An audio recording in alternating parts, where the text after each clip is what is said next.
This video is brought to you by Diamond Pacific Tool Corporation. Diamond Pacific is America's favorite diamond tool, wheel, and lapidary machine manufacturers. For nearly half a century, Diamond Pacific has set the industry standard for diamond lapidary equipment. Join the majority of professional lapidaries and choose Diamond Pacific products such as their Nova wheels, Pixie, Genie, and Titan gem makers, as well as their wide selection of other high-quality lapidary diamond products. Check out Diamond Pacific today and find out why they're considered America's premier diamond lapidary tool manufacturers. This video is brought to you in part by SpecialtyCabinBlock.etsy.com. Specialty Cabin Block are the manufacturers of some of the best lapidary block material available on the market today, and also provide a fantastic cabochon cutting service. Specialty Cabin Block is proudly made in America and make very unique block materials that no one else is really making right now on the market.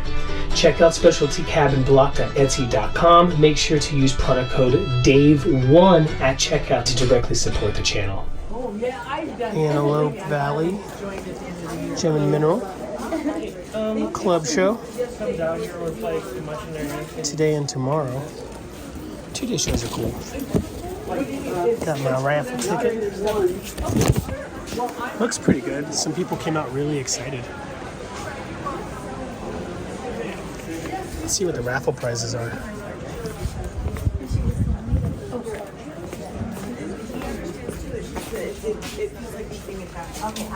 Every hour. Ooh, I like that thing.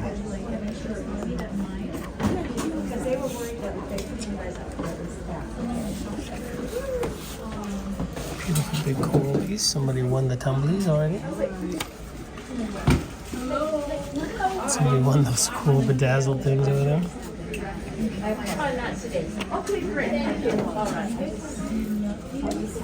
That bowl is actually super cool. I think it's travertine, but it's still awesome. There you go. Now I'm gonna go. I need somebody else up here to meet my friend for lunch, and then when I come back, cool. Labradorite sphere. Looks like it's jade, but it's labradorite. Tough to tell really. It could be turquoise. Don't know. Why am I even doing this? But the fun thing. Oh. Look at that red jump out. Yeah, the Brazilian, it's really hardy. The colors are intense. Oh, it's double-sided. Double-sided and pinfire on the back. The word on the street is that only 2 people are selling rough. And I see it go as high as I've seen it $200 a gram in Tucson. It probably goes higher than that. The video is not bringing out the gloss. Oh, you can't. You just can't. Yeah. I know a lot of Australian people are using 3D cameras, not 360, but where it uses 2 lenses to try to grab the color. Oh, really? And yeah. We put it together with the computer. So, folks, if you were wondering, this vial here is BKW, $4,000. That's 12 grams. So, yeah. That's a big nugget. Yeah. The one at the top is really brilliant. But this is the high end. This is the highest end I have. The Brazilian. It's just amazing. When you turn it back the other way, you can see the seam going through it. The red seam. seam. So the bottom doesn't have much color. Yeah. That's pretty typical of Opal, really. When most people think about Brazilian, they think about that blue stuff that's more of a common opal. Oh, yeah. I don't think a lot of people still don't know about this material. How long have you seen it on the market for? Well, yeah. Just leave that out. I met the miner probably 8 years ago. So I've been buying stuff from him. Have you noticed a big increase in price over the last 8 years? It's always been expensive, but he tries to give me a good deal.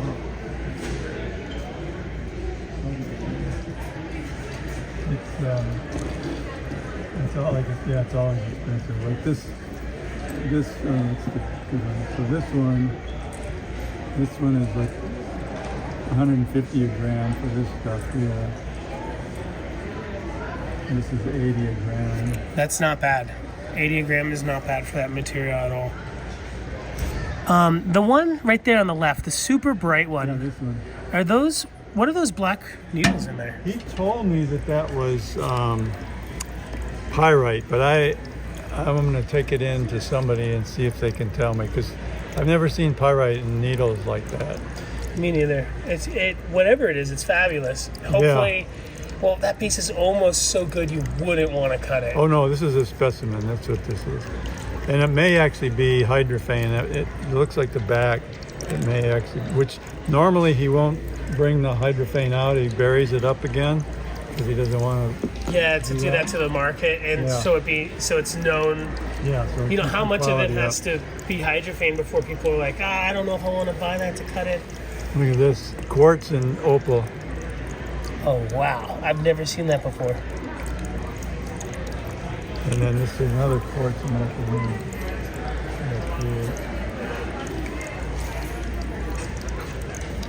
Holy smokes.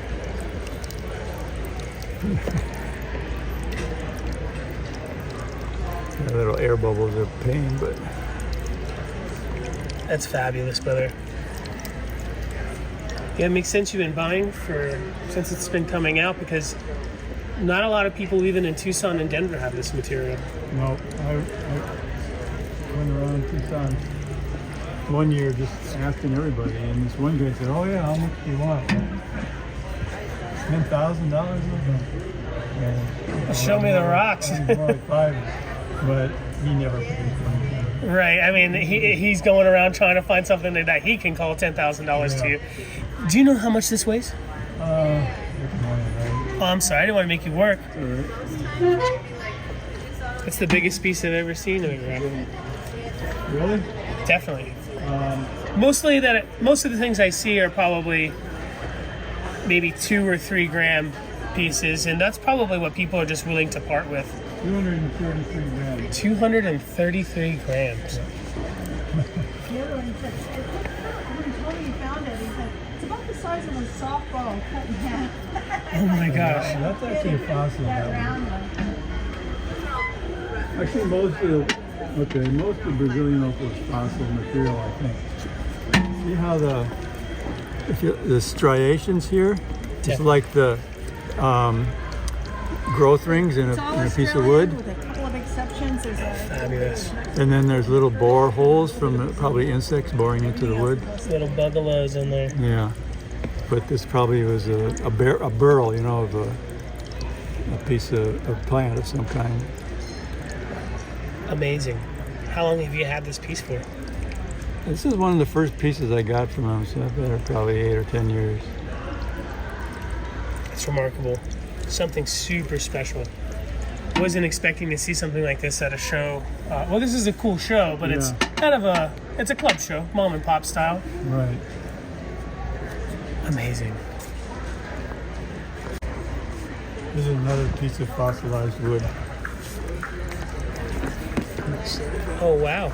If you didn't tell me that it was a fossil, I would have thought it was carved. Yeah.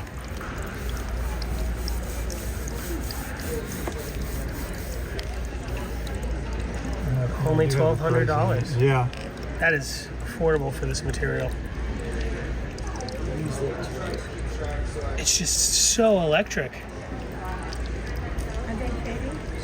So, you know how they grade brightness on Australian opals? Does that same figure of brightness relate to opals outside of Australia? Sure. Because that one right there is probably what they'd call like a 5, right? The one in the back.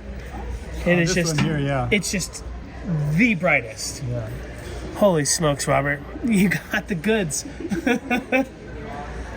Oh man.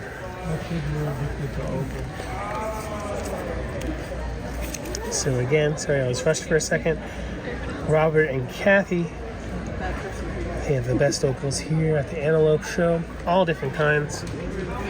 They sell Lightning Ridge Rough, Boulder. Looks like mostly Australian stuff. I don't see any Mexican stuff. Even some simulants here. Which, for those of you that don't know, that can be very expensive. Are those simulants in the jar?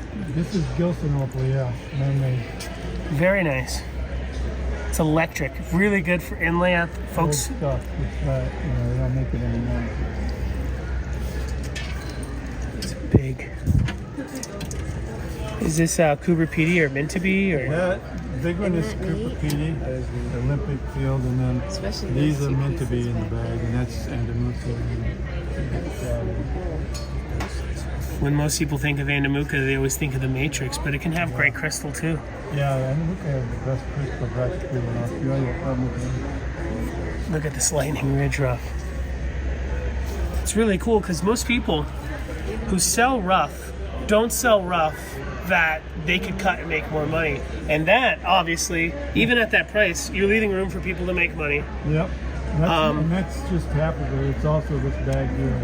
It's got a lot of little purple ones. It's probably 100 little pieces of purple. Is that one Australian right there? That flat in the back? Almost looks like a Spencer. Yeah. That's from the Mulga field. Yeah. Oh wow. Do you cut yourself? Uh-huh. That's awesome. Man, that is amazing rough. There's some really cool boulder pieces. Just absolutely electric. Some Yawa slices. These are really affordable.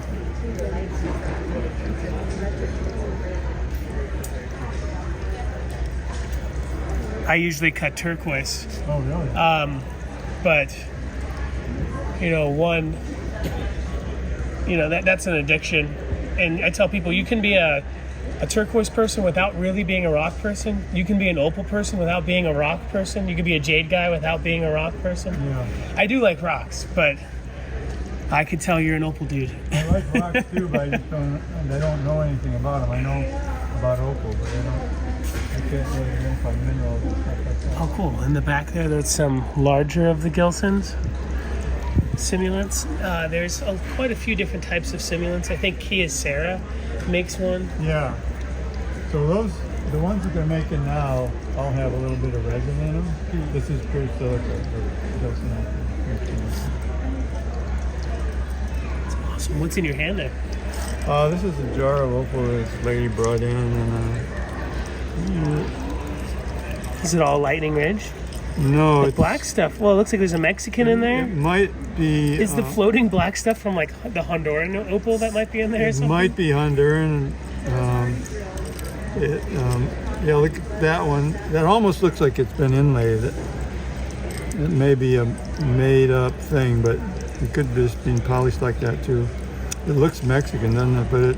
But I never have seen black matrix in Mexico. That's Mexican there for sure. That's weird. Yeah, it looks like it could be lightning ridge or meant to be, maybe. You get some black from meant to be. Just a weird jar of mix of opals. This has got to be, somebody must have treated this Mexican to make it black. Oh, interesting. They like dyed the rhyolite with something. Yep. I'm surprised. I guess you don't see that too often. You see them like take the rhyolite, like when they make the eggs and stuff, they're putting the opal in like the rhyolite. Yeah, they kind of dust they and- call them doublets, but they're really just the conglomeration of stuff, and they stick to the opal in the end. Yeah, I got one of those somewhere. I'll take one of these, brother. Oh, really? Okay. Yeah. They're cute. I like it's graduated. It's just colorless, but it's the opal. It's all the medicine, none of the color. This one leaks. This is the big stuff here. I'll hand that to you. Sorry about that. I know, I had somebody else. Oh, look at I that. asked her, she showed it to me a couple years ago, and I told her I thought it was worth a certain amount, but I'm not going to pay her that. Yeah, it's got to work for everybody. Yeah. It's so weird. Is this, It's mostly Cupripede, I think. looks like somebody sliced down a color bar right there, huh? To make it face on the front. Maybe. Yeah. These are intense. Is the jar for sale? I'm sure she would sell it, yeah. Money walks, people talk. She, that's why she brought it in, and you would trade it or sell it. I would.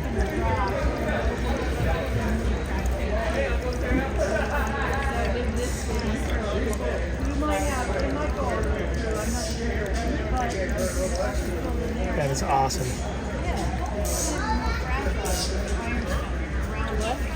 Thank you very much. Check this out, something I've never seen before.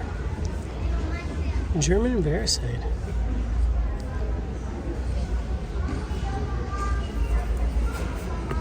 What a trip.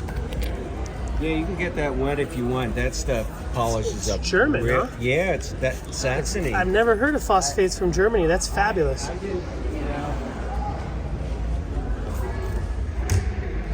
I haven't seen any other vericite quite like it. Is that pyrite in there? What? Or is this something else? No, I don't think so. But it polishes up really good. At first I thought it was that Iranian stuff, but it definitely looks a little bit different. Yeah, I polished a piece, and the next show I don't sell many of these each show, but the next show it went. Oh, it's great looking. It looks like the Iranian stuff a little bit lighter, and I like the yellows in there. Yeah, That is killer. a bunch of other vericite and turquoise too on the other end. I am a phosphate guy. Were you at Quartzite? Nope, never been to quartzite. Oh, you Been gotta around go. since the 80s, but Even if you just go for the late night auctions, those things are brutal. oh yeah, It's fun. yeah. It's cutthroat. But everything's like super cheap. So you guys, just people arguing over dollars. Yeah. This is fabulous. It sounds rock hard. Yeah, that's a good way to tell. I love it. That's a lot of pieces. What would you sell it for by the carat? Like 3 to 5? Yeah, probably 4. Very cool. For 150 bucks, that is not bad. Yep. Do you have any of it polished? No, it does take a good pot. Like I said, the first show I showed up with the cabochon, I sold like 3 pendants that show. One of them was that stuff I polished up. Yeah, I always thought I should just polish it up because then I could get, like maybe 70 bucks for a cabochon Easy. or something. Easy. Especially it being rare, and it's fabulous. The webbing in it is killer. Oh, come into the gym show area when you're pouring. That's where we're at. Yeah. This is from Owensville. All right. There. I mean, there's areas you can go and just. This is my friend's a geologist. The DWP controls the red band. And he can get us out there to do it. Very cool. Yeah, it's, Some different Roystons. you have to flip it over. All different looks. You guys hear me talk about turquoise a lot, and how when you think you know something, you don't always do. Like that right there doesn't quite look like Royston, but it is. But these definitely do, undeniably. But then there's others, like there's some Uzbekistani turquoise that looks just like that, especially like these.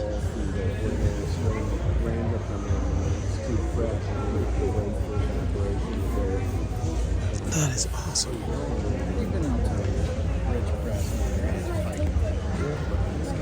Pretty affordable Yeah. for it being a pendant.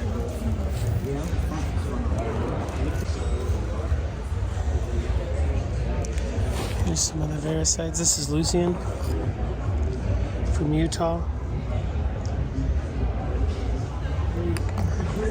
Pretty common.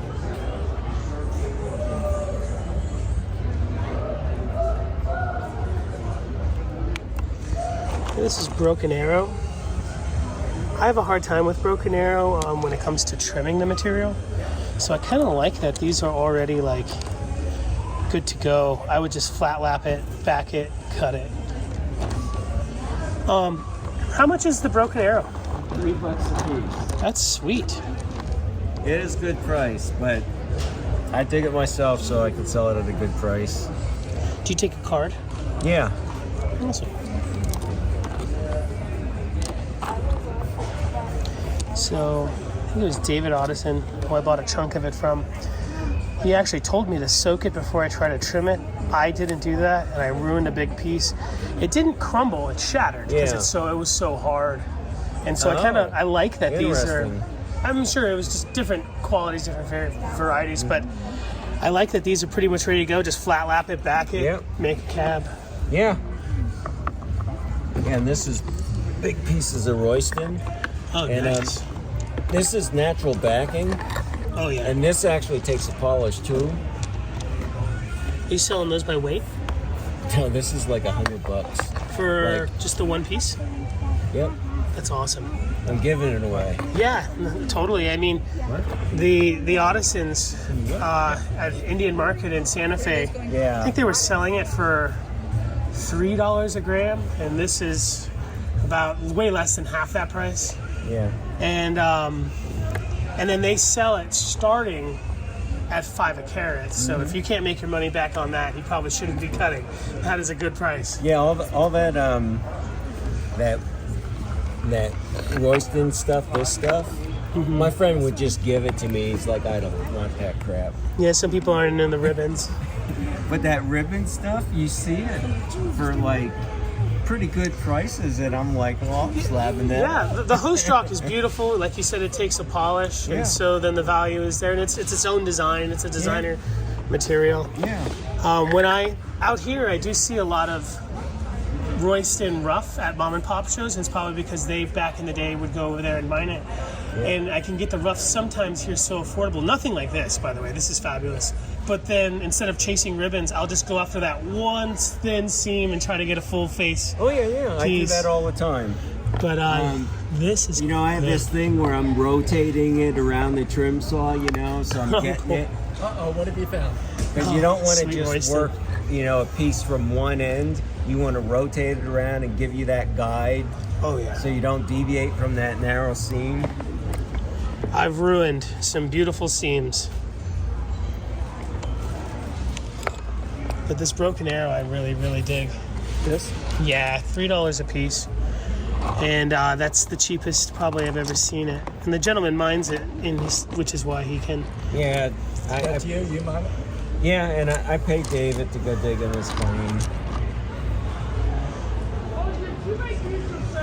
I've been wanting to go out there this spring, but man, I'm slipping away. I went on New Hampshire for a whole week. Time slipping away because it's going to get hot, you mean? Yeah. Yeah, it's not the cold, it's the heat, huh? Yeah. Are you Lapidary Dave? I am. How you doing? Oh, hi. How are you doing? I'm doing You good. guys see my cute little blue eyes. Yeah. That's all you're going to see. You got beautiful eyes. Yep. You're not going to see my mouth or my nose. Oh, no. Because the plague. Oh, no. What? The plague. COVID. Oh, wow. That's what I call it. Yeah, I call it the plague. So I was telling him I bought a piece from David Addison, and it was really good. It didn't crumble on me, but it shattered because it was so hard. And he told me to soak it. He's pre-soaked, and you're not even charging for the water. I've had the same thing happen to me, and I didn't know I should do that. But also, Getting frustrated, because I'd have that's a good pieces one. If coming you don't get off that all one, the I'll time. get that Yeah, one. that's a nugget. And what I would do is just flat lap it, back it, make a cab. Cut it too? If you you can try. This gentleman isn't having the problem with his material that I was having, I think, right? Yours wasn't breaking away as much. Oh yeah, no, I have that problem. Oh, cool. Yeah. But when you're cutting it, I'm sorry. Is this stabilized? No. No, I was actually natural. the piece that I Yeah, bought I don't from have any David. stabilized. Okay. The piece I bought from David I was didn't mean to insult. No. no. We're phosphate guys. Yeah. That's not. I mean, I don't know if you can't. If that upsets you, you know. If you're a phosphate guy that upsets you, then you either got something to hide or Wrong business. yeah. No, I Most love turquoise is stabilization. stabilized, but most of the stuff in that you don't have to stabilize. For sure. Arizona doesn't always have that same luck. Right. But these, just flat lap them. I back them. You probably don't have to back them because when you're cutting, it doesn't have a problem with breaking. It's just the trimming. I can do pieces that are flat like to this size on a round wheel Oh, heck yeah. because but I also have that metal plate on the end of my Genie that you can put the magnetic discs. And then this guy I know, he sold this thing that all you did was have to go to Walmart and get Velcro, and you can put the pads that they use for Angle grinders. angle grinders, and they're so cheap compared to Diamond Oh, they're Pacific. cheap. Yes. You can get like a whole set of the pads for like 2 pads from Diamond Pacific. And this guy actually buys an incomplete pad from Diamond Pacific and sells that, and then you just put the Velcro. Awesome. Cost me like $20 for the thing he sold me. Where do you hear from? Ridgecrest? Okay, that explains why you got these Ridgecrest rocks. Well, that's the name of the business. These are from New Mexico. Okay. Yeah. I like this, but this looks a little bit too much like the Lucian for me. Okay. Yeah. I'm from Victor Valley. Jim Park. Yeah, I did the tailgate this year. Did you? Yep. In my trailer. I didn't make enough money to do it again. If I come down, I'll come down to buy. After I'm done buying, I might sell for 5 hours and then go home, or might stay over. Yeah, sorry it wasn't worth your while. Yeah, that's okay. I thought I got by to visit everybody, but maybe I just don't remember. But that happens at our age.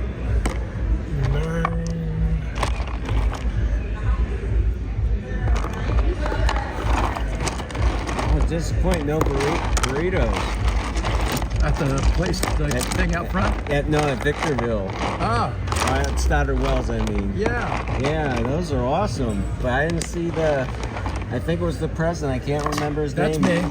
Oh, well, the past president used to make the burritos. Ah, no, yeah, food handling now is a bit of a chore, so we just had somebody come out with a truck.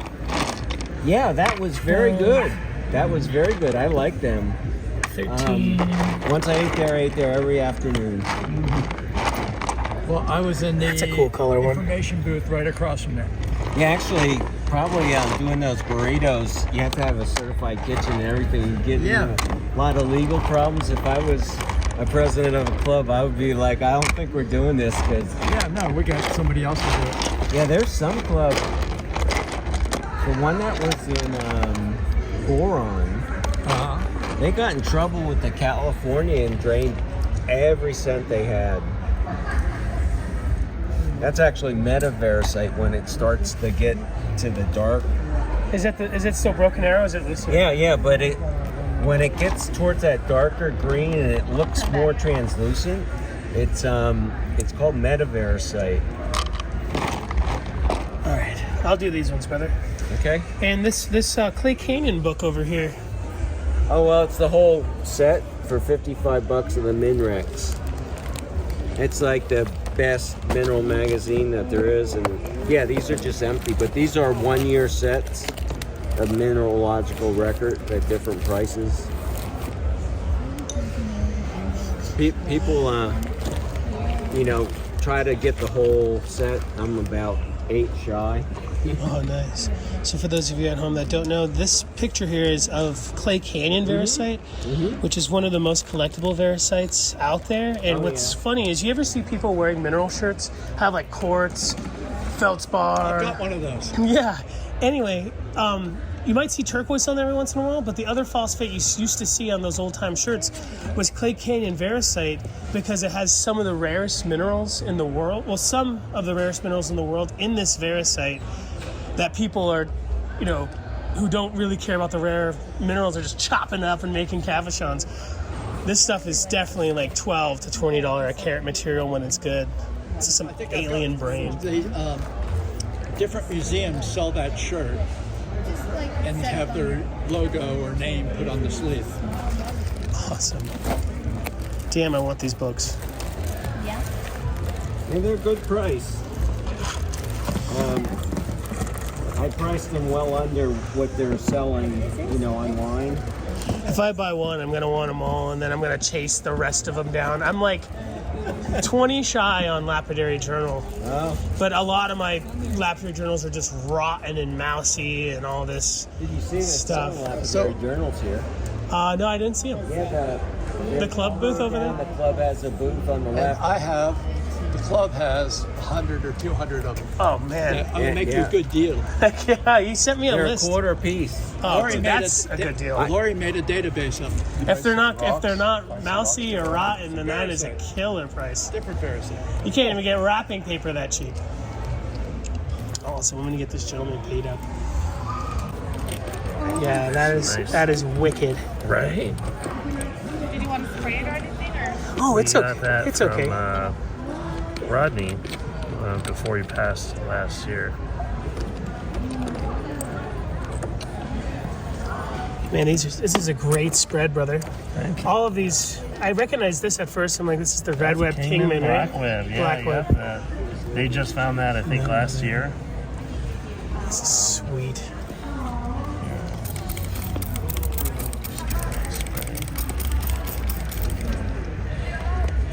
And do they sell it windowed like this? Do they sell the Kingman products? Do they window it? Yep. Because I got a piece from Jeffrey Hill, and it had the same windowing, like on the corner, and I figured it must have. So CP Gems and Minerals LLC, John and Pamela. How do you pronounce your last name? Path. Oh, cool. That's what I thought, but I didn't know if it's a Pafa. Very cool. Look at this. This is stellar. Autumn Creek. This Kingman polychrome is super nice. Yeah, the polychrome is wicked. That one's amazing.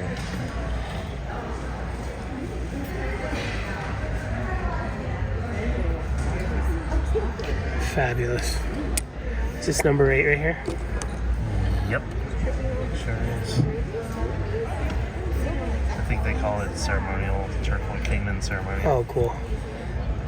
Then we have some bird's eye. One of my favorites. I love the bird's eye. Yeah, that one's wicked. That's the first turquoise we ever bought was bird's eye, actually. And what is this one? That is is it? Hubei.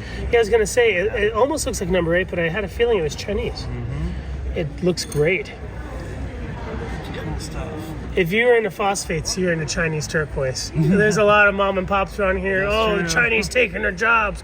Blah blah blah. I love Chinese turquoise. It is some cool stuff. We have some Egyptian at home too. It's Oh yeah. pretty amazing stuff. Is this Kingman? Yes. No, I'll take that moon turquoise whenever it's ready to be sold. Right. This is the Iranian That is Blackbridge vericite, also Kingman. Yeah. from Kingman. It's It from is. it's Persian, right? I didn't think they got it from overseas. I've seen the stuff from overseas that is very similar. Jeff actually had some, but this came from Kingman. Awesome. Yeah. Great spread here, brother. I can't get over this piece of vericite, man. Yeah, that is so good. So amazing. Amazing piece.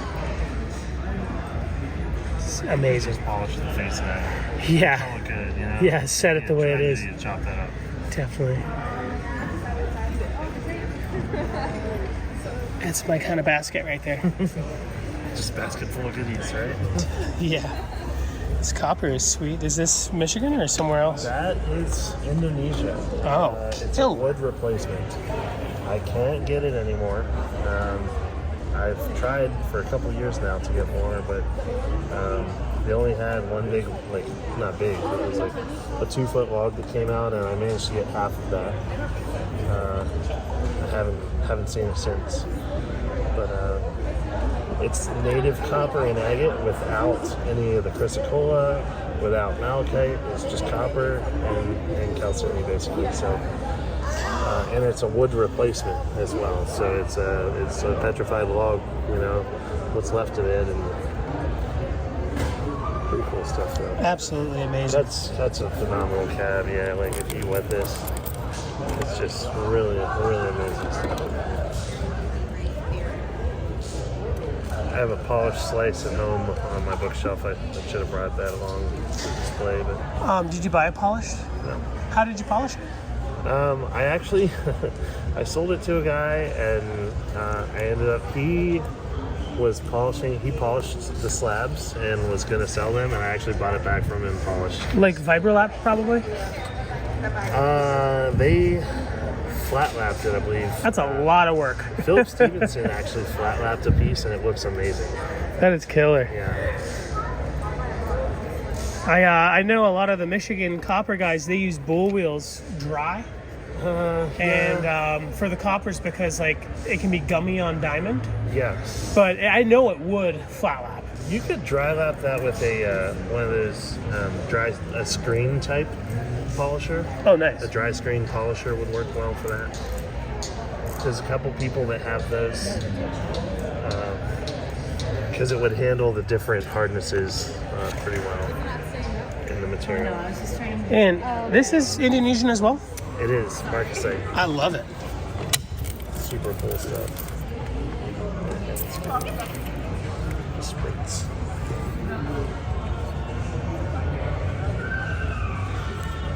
Yeah, the fine detail in some of this, like, it's great.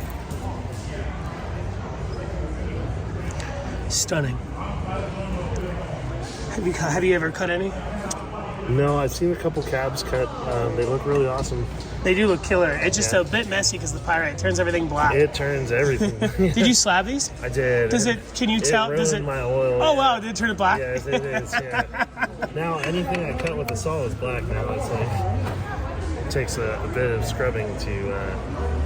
It's a cool end cut. This one would be sweet to just face polish it, right? and. Yeah.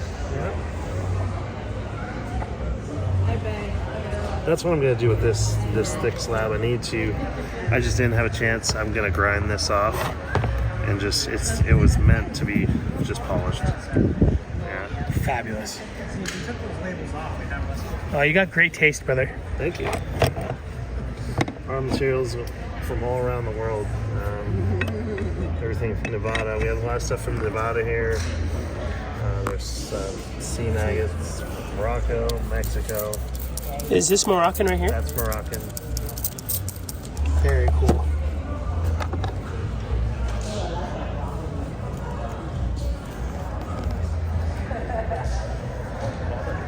Some ocean jasper.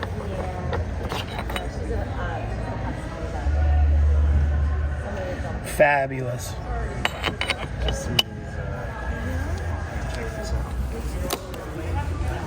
Let's cross that out.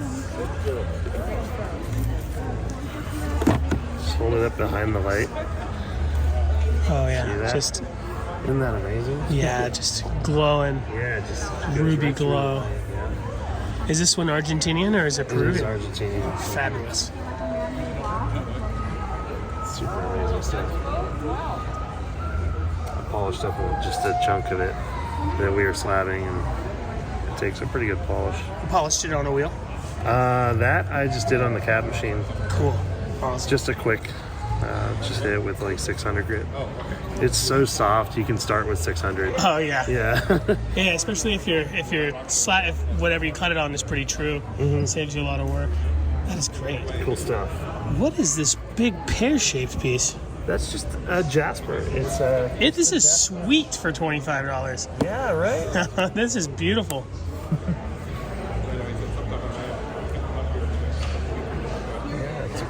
Jasper. Your bone over here is really affordable too. Yeah, we can try to price everything to sell. Bone can be tough sometimes. It can, especially like the high grade stuff, like back here. It generally runs around $1 a gram. This has been Hextall prepped for calving. Hextall, for those of you that don't know, is kind of like a higher end. It's not like he's throwing Gorilla Glue on there or something. Yeah, it's a 100-year epoxy. And so, folks at home, if you want to cut it, that does come right off when you're grinding. Yep. Do you think it penetrates at all? It does. Here's a great example for you. See how it penetrated the webbing on this one? And then the agate, it stayed on top. You can see it when you see the reflection. The webbings, it was fully coated, but the webbing just soaked it up. Awesome, that's what you want. Yeah, because then when you cut it, you'll get less undercutting, and your finished stone won't absorb like skin oils, and like dirt. Do you just put it on there, or is there a vacuum involved? I heat the stone once it's perfectly, once all the oil's out of it, we'll gently heat it to around 180 degrees and then coat it with Hextall and let it cool, and it helps wick the material in. The Hextall, actually, it's weird, it thins a little bit before it starts to thicken, so when it hits the hot stone, it'll thin down a little bit and just get sucked in, and then I'll actually continue to brush it to... Very convenient. Yeah. That happens. Some weird chemical reactions going on. These are great. I mean, for $8, folks. Well, no, that's $300. I'm sorry. I thought I saw an 8. This one was the piece was this big. Oh, cool. That'd be like probably a $15 slab. Let's look at one earlier. These run like 60. This is all the top grade stuff. But Fabulous. Yeah, I'm sorry. I didn't mean to be insulting. I saw the zeros and I thought it was an 8. That came off of a massive piece. It was a $300 slab, but it was big. Different colors. Who does the cutting? This all came from an old collection, actually, that we had. I did not cut these, so They look like an older style. Mm-hmm. They're really nicely done. Do you mind if we look at them? Absolutely. Are the almost like, are they shaped and then thrown in a tumbler? I could tell by the backs. They are not. I don't think so. They're not. And the girdles are really nice and sharp on there. Definitely cut for the American style of silversmithing. A lot of because there's so many of these similar shapes. I didn't know if they were cut overseas, which there's nothing wrong with that if they're doing a good job. Yeah, that is really good. And they're putting the girdle on there for the American style silversmith. They're taking time to do the backs. I almost never do the backs. Mm-hmm. Look at this one. Oh yeah, greens and some blues here. Oh yeah. That is awesome. You have great taste, brother. Thank you. Man, you must have been stoked when you got this collection. It's a big collection, yeah. $70, that is a great price. You could buy this and triple your money online.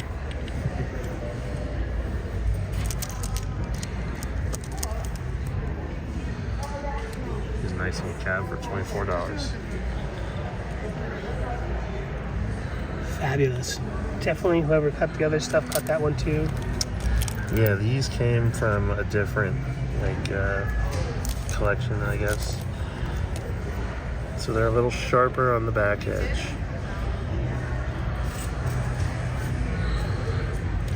Stunning there.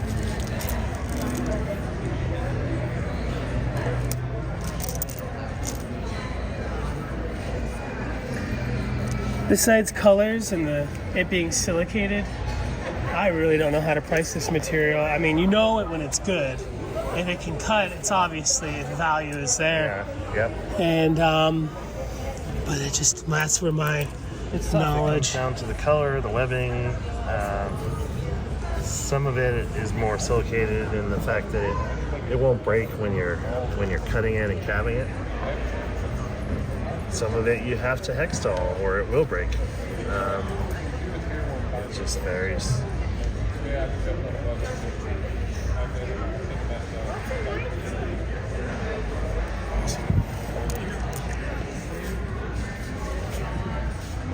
Do you ever sell online? Occasionally, yeah. We have a website. Is it on the All card? this stuff, it is. We're still working on. We need to put the dino bone on there. With this number of calves, it's tough to. Oh, and then what do you have do? any Do you kind of like keep it you at can't home? take it to a And show, yeah, yeah. exactly. Your inventory is crazy. Exactly. Let me try to get this QR code a little bit better for you folks. Make sure to check them out because those finished pieces over there are absolutely like a third of the price you might see casually online. The rough is affordable. Get yourself that end cut right there, and buy me a piece of buy me that desert bloom over there. Thank you so much for your kindness, folks. John, you're the man. Thank you. Yeah. What shows are you doing after this? We're talking about maybe trying to do the Ventura show. We're gonna do. Let's see. Later in the year, there's a Viva Las Vegas gem show. We'll be out there. When is that? That's it. When's the Viva Las Vegas? Is it August? September or something. September? I think. Yeah. Awesome. That was fun. And we'll probably do I like Reno Vegas in everything. September as well. We're Awesome. talking about Denver. We're just not. I think next year we'll be ready to progress to. You Denver. go there every year, right? To shop? I do. So then you know location is key, and those Exactly. guys will put you in the porta potty between two porta potties and a hot dog vendor. Well, They we'll don't be care. looking at like the second floor of the when you walk into the big. Like first across from building. Eugene Mueller, and then you go upstairs. Yeah, the show Eugene's place. on the right there on the first level at the door. We're right up above. So just have them quote you on a spot because the kids. So when you walked in there last year, and you go all the way down to the right, and then there was like a big skull. Those kids probably did not do very well. Now, my friend Salmon, when you walk first up, he probably crushed it. Yeah. So that even that place can suck. Yeah, and it's about 4,000 upstairs. So, Wow. Yeah, it's their show place, right? They want it to be like their big yeah, booth in 22nd. Exactly. Yes. But I wish you luck. And Next year we should be ready. I have got a lot of polished material that we don't even bring to these types of shows because we don't have the interest. yeah, But everybody here is, well, a lot of people here cut. I And, bring specimens to, beautiful polished specimens. what is this? That is Nevada gem silica. Sweet. Yeah. And this over here, is that Indonesian as well? Yes, this is Indonesian wood replacement. Oh, wow, brother. I love that stuff. It's so cool. Yeah, you got great I taste. polished a slab for two slabs actually for a coworker this week, and they turn out amazing. The Mescalero is really cool. Mm-hmm. A lot of people saying you can't get it anymore. They're closing up the claims. Yep. Well, not closing the claims, but the government's taking the land. Yeah, right. Classic story. That's cool. This isn't a regular piece of graveyard. Was this what you'd call the Regency Rose? That is.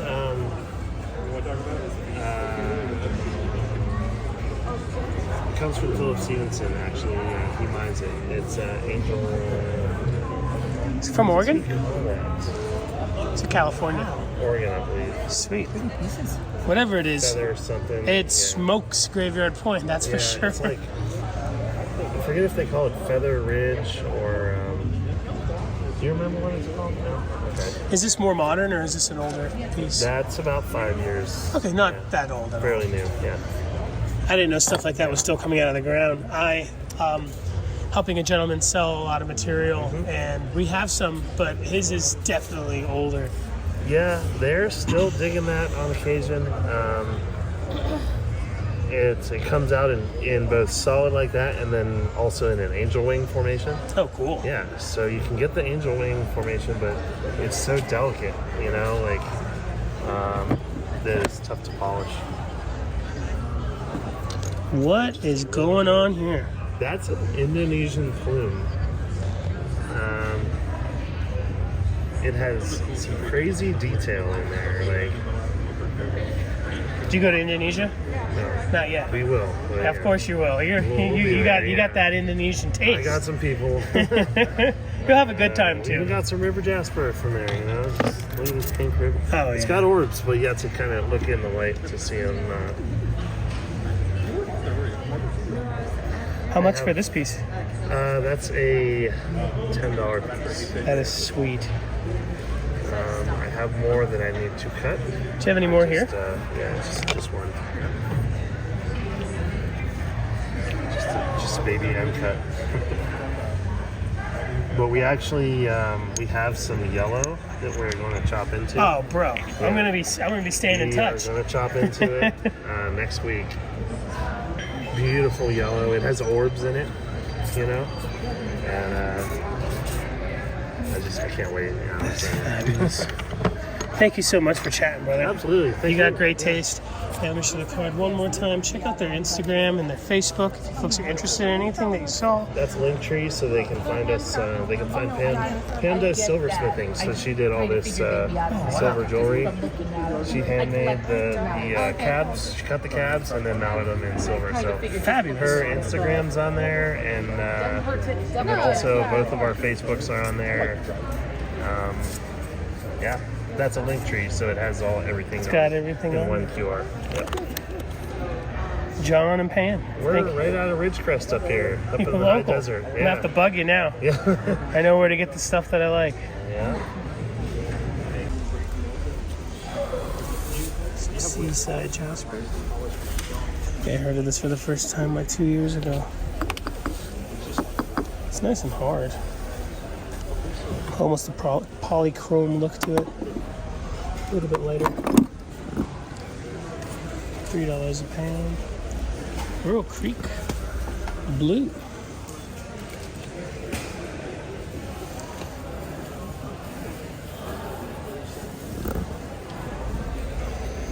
can smell the rock. You gotta smell it.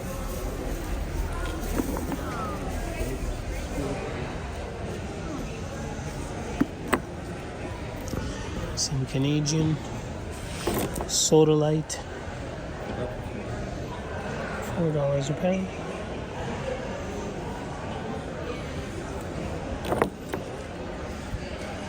Some Utah aventurine. I didn't know that's where this stuff was coming from. I made a pipe out of this when I was a kid. I always thought that it was a feldspar. I can see now that it is an aventurine and that it is from Utah. I drilled it with a steel bit, not a diamond bit, and let me say, it took forever.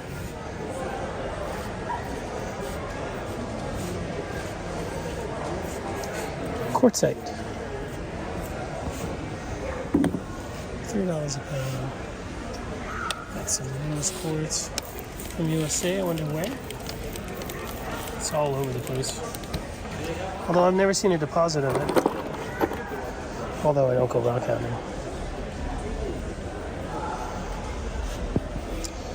$4 a pound. Some tiger's eyes, $6. Tigers. Cool, it's not that. Not the most basic. Howdy. Okay, all right. Looks I'll nice. argue with you. Dang right. I'll fire you. Yep. No. They don't want to help you haul the rock. Smell it from here. I'll teach you a lesson.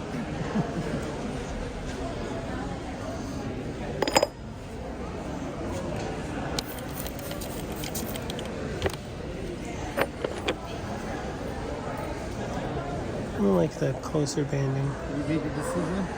opposed to the wider stuff here.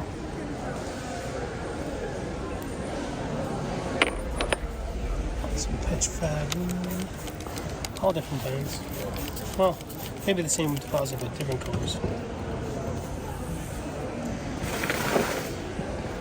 Is it Arizona, New Mexico, Texas, Colorado, Utah? Beautiful dendrites.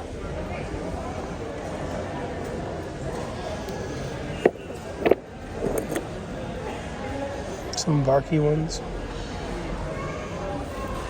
This is probably £1.25. So $5.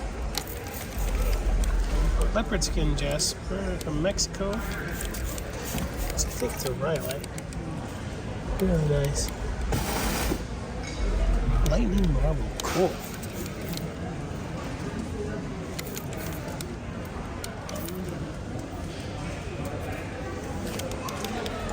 Some dino bone, really affordable dino bone from Utah, $20 a pound.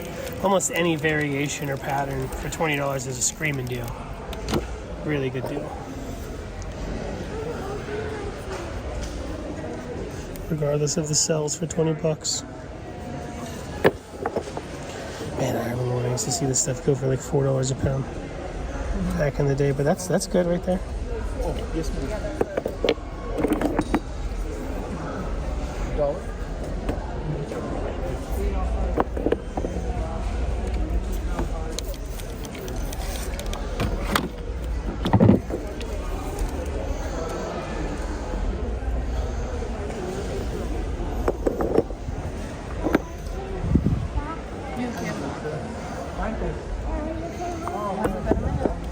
Might have to be stabilized, but that's not a big deal. I say stabilize all the bone.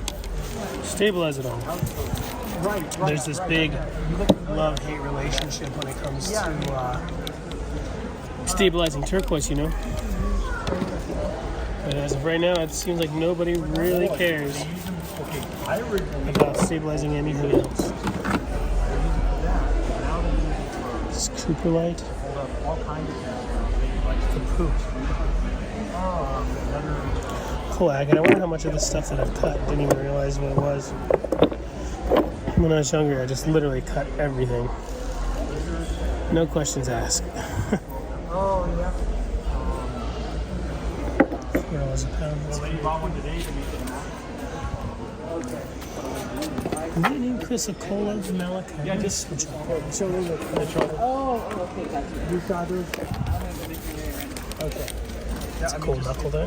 Every show, I find some macrame. People are doing macrame. This is probably a pound, $20 for this beautiful thing. You know what it is. For the just the specimen alone is worth way more than that. Again, I don't know. I don't know what they're doing with it, but I've had 4 bars, especially the bigger ones. Chrysocolla malachite. Looks like it's slabbed pretty well right there. I forget. You're from down south. Riverside. Yeah, Riverside. Yeah. Right. How about agate? Besides this. Oh, agate? They use it jewelry. No, I mean... I love that yellow. Oh, yeah. I have... well, crocodile considered an agate. $3 a pound? That's not bad. It's a copper ore, so it's a little heavy, but not bad at all. Mushroom jasper. Arizona. That's all the agate. And then I have agate.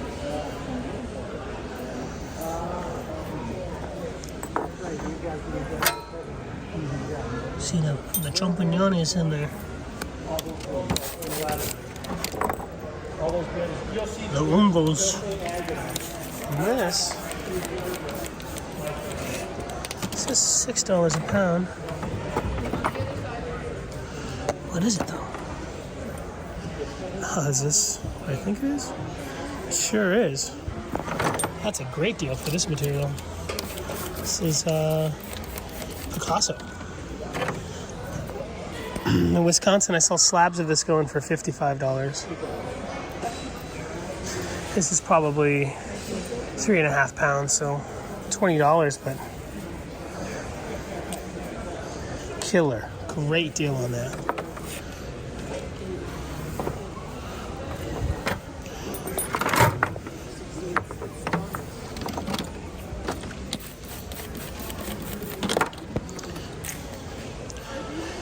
If I had a slab saw here, I felt like putting boxes and boxes and mailing it away, I'd buy this whole bin here. That's such a good deal for $6 a pound. It's a heavier rock, but definitely worth it. Some more of those cocoa leaves. Yeah, everything over here. The only slabs that are a different price are these over here and they're individual market. $6 a pound. These are dope. I love these. I mean, on the Guess they're getting it from the tailings. Learned a lot about these today. Oh, yes, I do have one higher than nugget. $3 a pound. That's this stuff here. Pataskis. And where's that? That's from South Africa? Michiganians. Oh, no, I didn't collect it. That's only high-end Africa. Never polished a Pataski after all these years. $4 a pound Montuckies.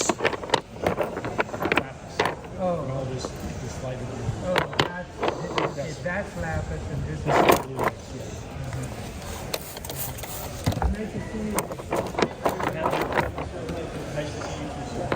Here's a great one back there. Yeah. Oh, okay.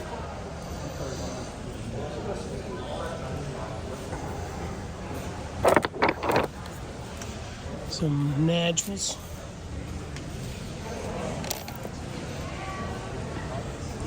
Some slabs. I'm sure those are the dollar ones. These are probably 50 cents or a quarter. All different kinds of stuff. Got some travertine. Who knows what that is? Some of that oceanside jasper.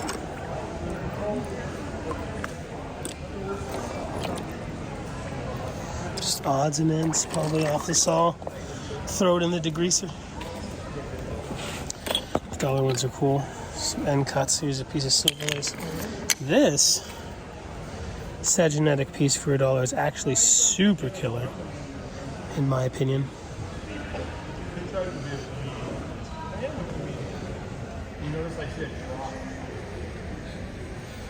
Pinks and blues and grays. That's a sweetheart of this bin so far.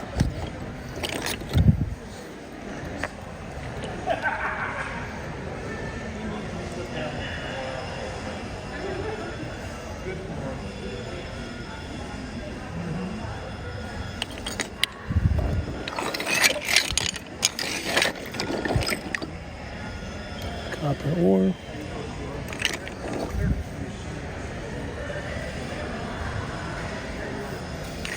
Kind of looks like something from Idaho there.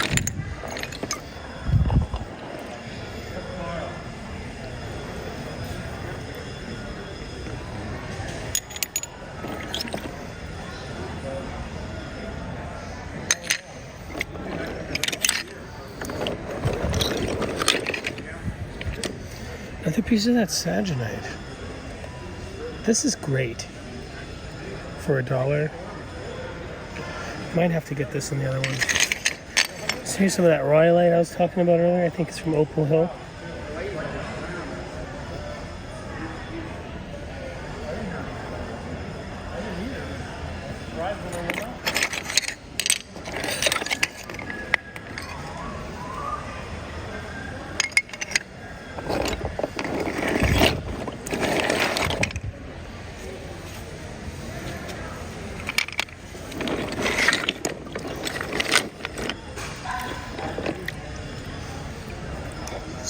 Kramer Junction. I didn't mean to ignore you, sir. If you have any questions, just holler. Well, thanks, brother. You've been kind of you're busy. I thought, I don't want to bother him, but no, if you're you need good. something, let me know. Do you know where this Saginetic material is from? That I do not know. It's killer. A lot of these in here are just stuff I've gotten in collections, or maybe I cut it myself. But I have no. That one I don't think I would recognize. Killer for $1. I gotta get that one. Mm-hmm.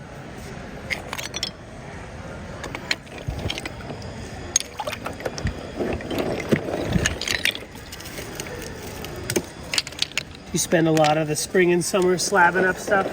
Yeah, I do it I do it all year long. Don't mind me asking, how many saws is comfortable for a person full time? The most I can do full time and clean them is 10 saws. Damn. That's what I have 12 saws, but at any given time I'll run 10. Well, when they're all running, in that. But that's the most I can handle, and that's just cutting and cleaning and then putting them in a box. Yeah. That includes cleaning them and getting the oil off them. I've been doing 4, and my attention span makes that a full-time job for me. I walk away, and I think I can sit down, and it's time to go back out.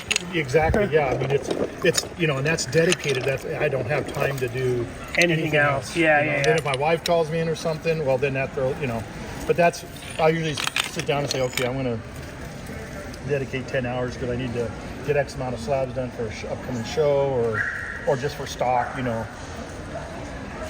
and stuff like that. But honestly, I mean, I'm lucky to get probably, I'm probably lucky to get 20 10-hour days of doing it, you know, nonstop. I'm lucky.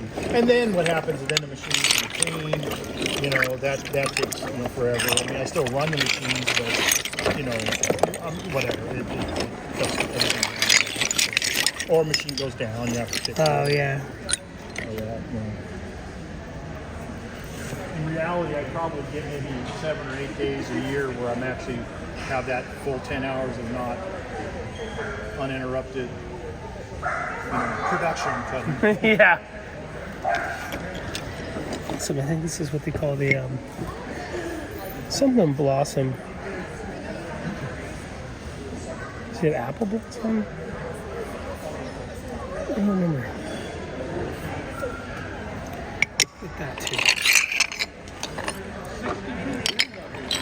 Is that it?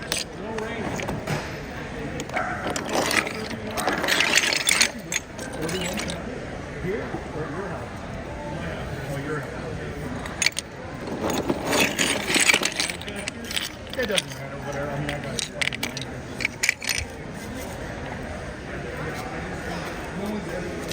Some Verde antique stuff, serpentine or marble. Some other random stuff. Thank you, Dory. I haven't heard that in a long time. This man paid. I did. I totally get it.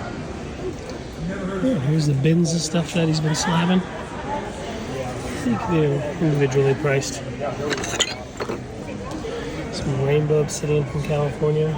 Sometimes you could call this peacock obsidian. A piece like this, $4. It's got a pocket missing out of it, but still pretty cool. Wunda stone from Nevada. I grew up with people sculpting this stuff. Never really knew about the cabbing thing until later in life, but we would always sculpt these with diamond angle grinders.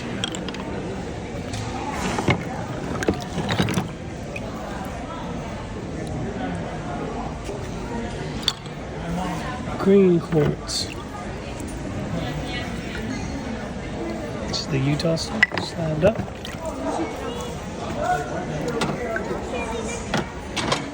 How you made these doing? Olite, California.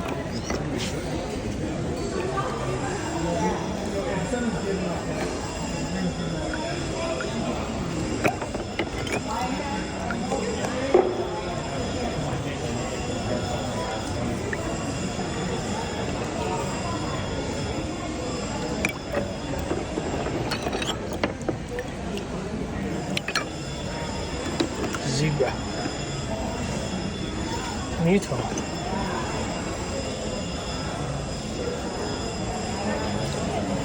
Some Tick Canyon howlite from California. Sam was using this on some of the blocks like the Rio Azul. Yeah, I thought. Howlite and Campitos turquoise blocks. And he says it's good, but he's not a big fan of the manila color. I think that's my favorite if I was going to just cut this or spear this as his, but he was after a whiter look to make it look a little bit more like the calcite dolomite stuff from Nevada in his blocks.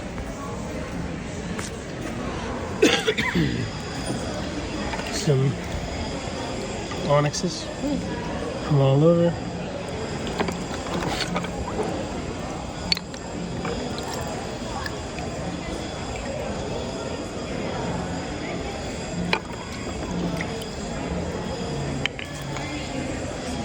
Chaponite? Never heard of this.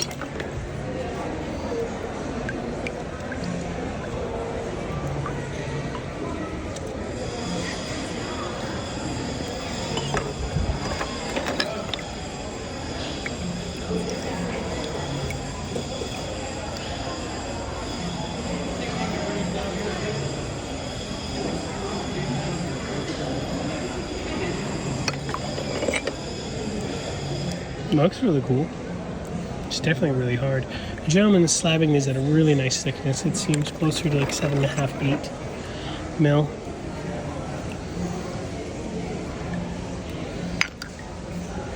Spiderweb jasper from Idaho.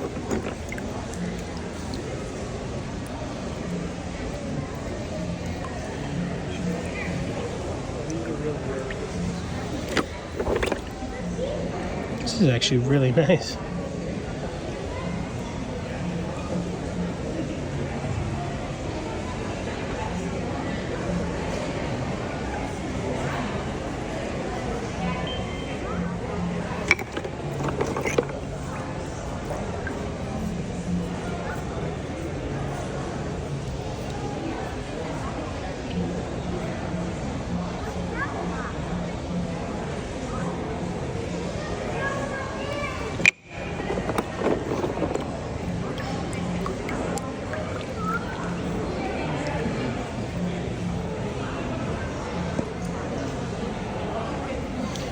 Nice.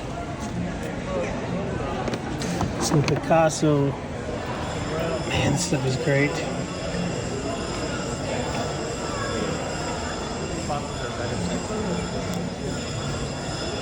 I should buy it all.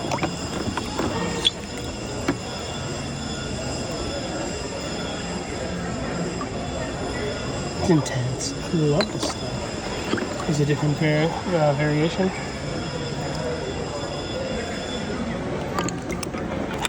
Some people might consider this a lower quality. I just consider it different.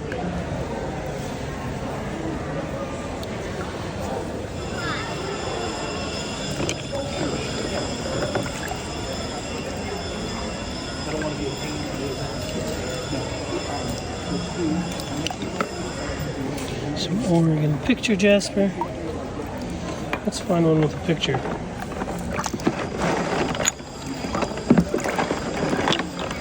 I love Oregon.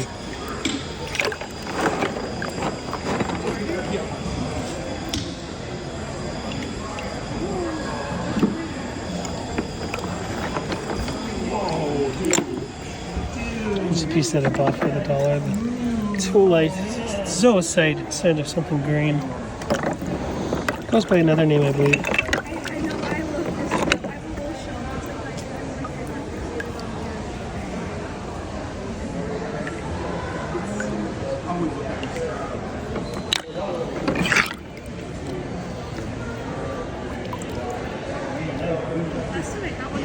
It's not an onyx, like a lot of people think it is. It's a Toolite.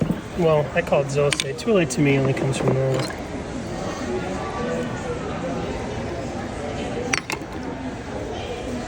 Chevron amethyst from Mexico, from Durango, Mexico.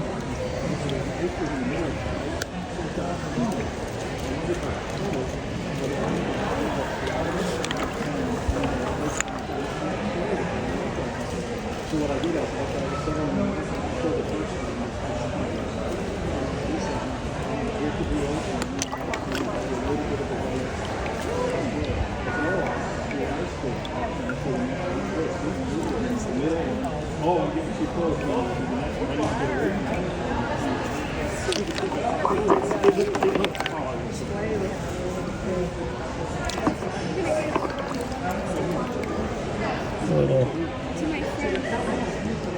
crystal shapes in it.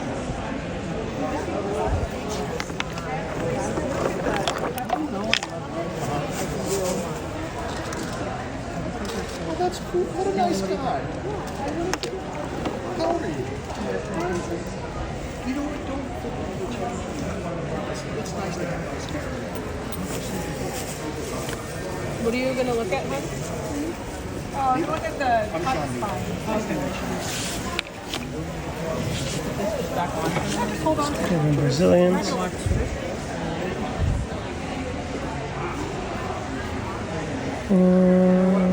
quite good enough for the players.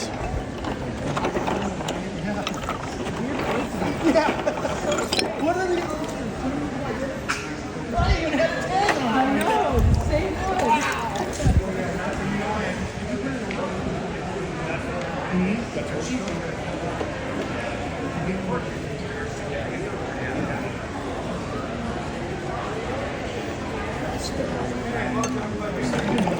There's a Montucky hanging out with its Brazilian sisters. Who wouldn't want to hang out with a bunch of Brazilian hotties in a hot tub over there? There's the Verde Antique from Victorville. Kind of a staple here. I mean, just this show alone, 41 people bought a piece. Are you Everybody Rocks?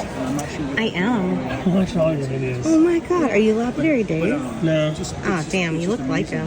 What does he look like? Super handsome. Poodle hair obsidian. Custom made knife. She's going to use it as a knife stand for her husband. And Do you have poodle hair? Has these lizards. They're not really stones. I'm the definition of poodle hair. This guy's a sweetheart. Yeah, this is the one where I got all the I like this guy. Look at this. Mariposite. Wow. Another California staple. Where's this from? Mariposa. From Mariposa? Mariposa County. Mariposa County.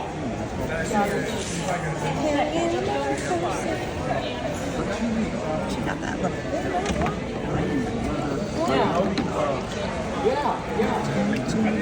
Where does it say it's from? What? Oh, San Diego. Oh, nice. There you go. Oh, look, this is the mushroom Jasper was telling you about.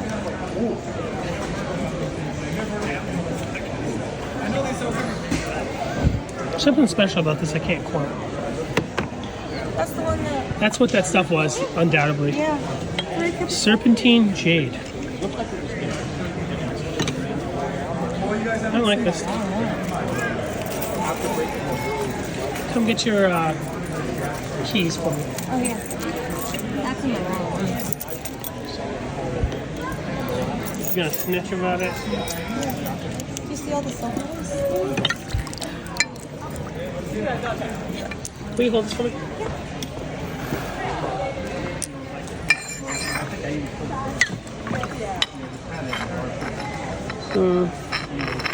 It's really not much.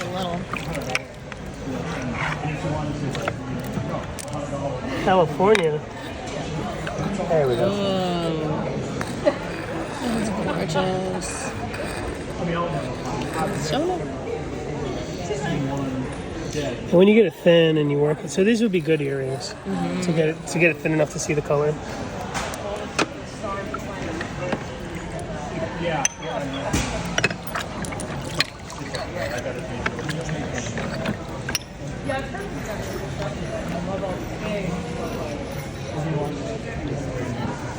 That's dirty, but I like it. Wow. It's hard to see.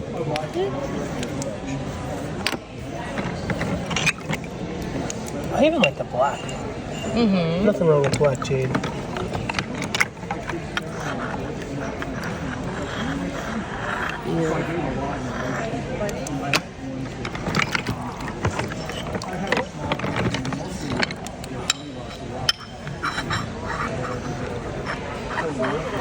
Cute.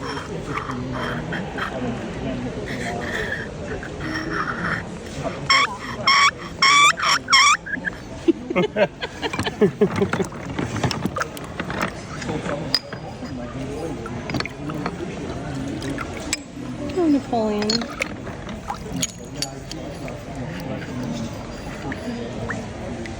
Man, that's a dirty birdie full of metal.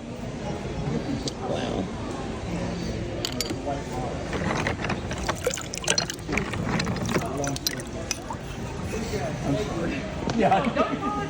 I don't think it's from. That looks like it's Big Sur. Not a big Sur guy. I hate Big Sur. Lapidary Dave exclusive. All right, come over here. Let's wait up. Maybe that. In here, you know. Well, I've had a conversation. I want 1 pound. I appreciate it. No, I love it. Like Can you move the gentleman's book for me? I don't want to get it wet.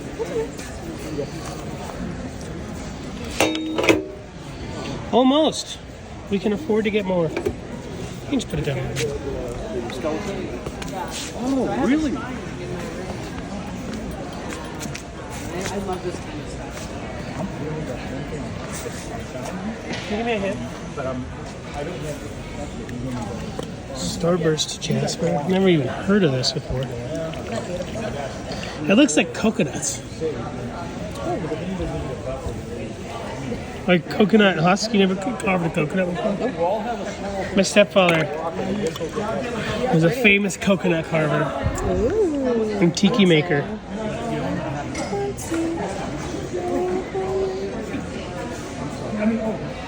All right, we're gonna find some more. We hold that phone?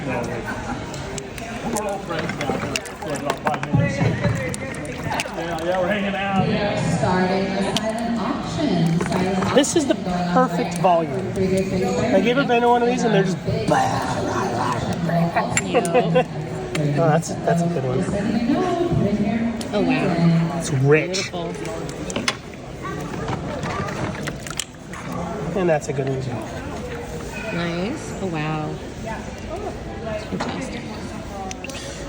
We should be there. Follow me. Oh, yeah, of course. That's why we're here. Hi, how are you? Oh, I missed you. I didn't get to see you at the show. I know. I'm sorry. We're between. Well, the weather was the least of it, but I'm sorry. Here you go. No, it's fine.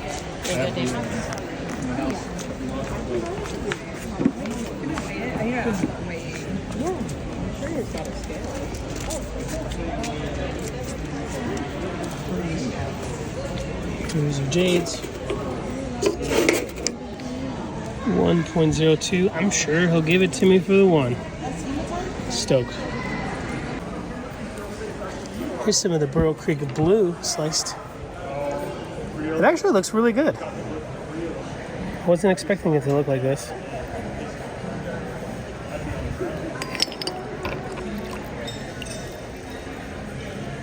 Man, I love this stuff so much. The purple, the blue, the gray.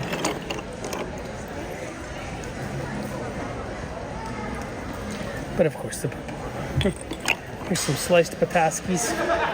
Some pataskis.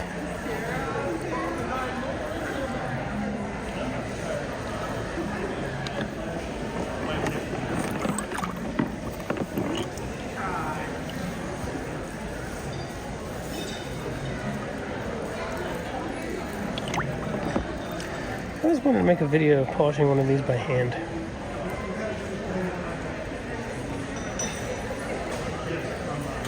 I saw some video on YouTube years ago, some kind of like news station, and one of the ladies was polishing a piece by hand, and all the other news people were making fun of her.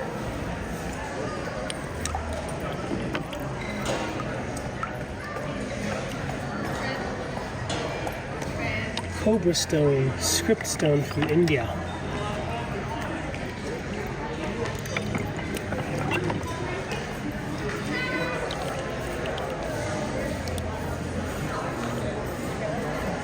Cut a piece of this years ago.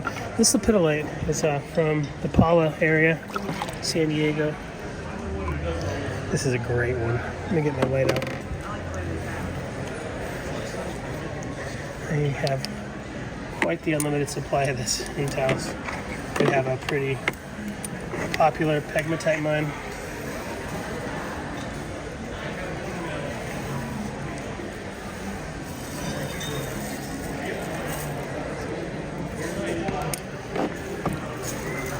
Lapidolite seems to be anywhere there's pegmatites. Some silver lace. One of my favorites, really. Stuff just reminds me of Don. Godfather Don.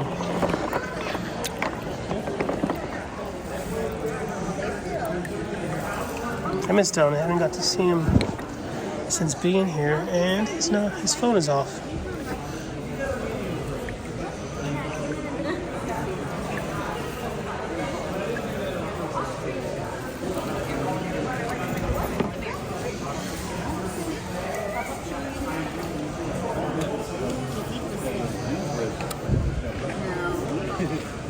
Some Yanite, Lanite. Somebody told me that it wasn't feldspar in there, it was opal. I don't know. Terratilla. Here's some more of that seaside jasper. This stuff is cool.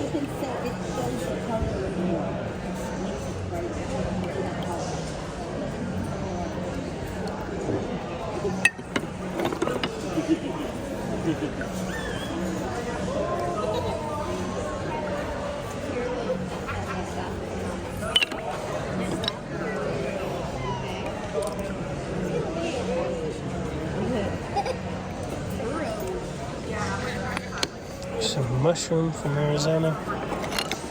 This is what I thought was the Opal Hill stuff, but it's mushroom jasper.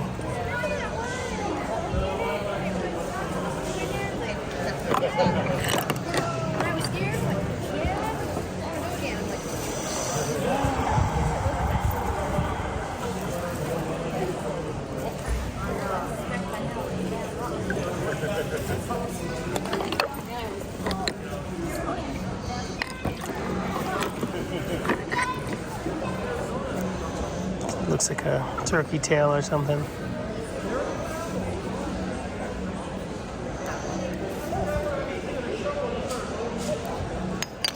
So all kinds of different California mosses.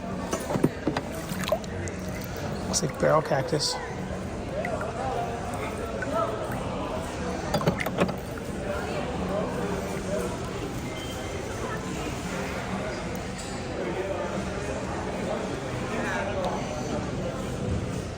Moss is underrated.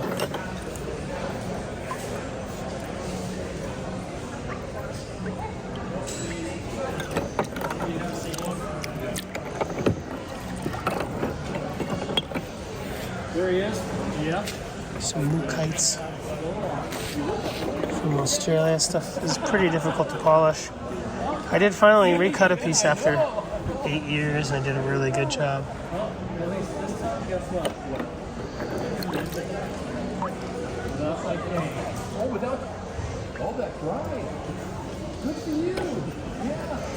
Some of that rose quartz almost looks like tortoiseshell patterns.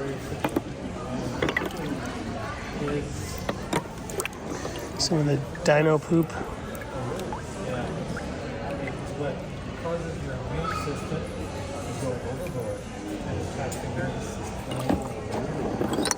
Fix the mind and speech. That's the piece that protects your nerves and off the nerves. Big old dino dumps.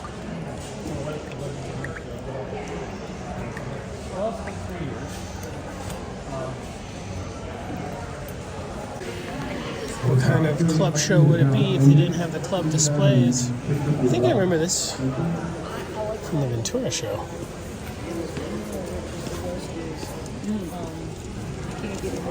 Oval City. That's nice. Thompson Peak tourmalated quartz. I've never even knew there was any of that out here. The cinnabar is sweet. I want a big slab of that.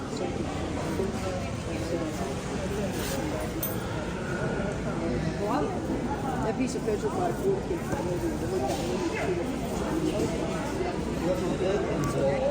Amethystine? Wild. What is that? Never even heard of it. Golden quartz from Nevada. That's always sweet. It's Morgan Hill, right? That piece right there just says Jasper. Stone Canyon. A local favorite, of course. What is this supposed to be? The Mariposite. It's some kind of crazy shape. Some kind of fruit or something. Super cool.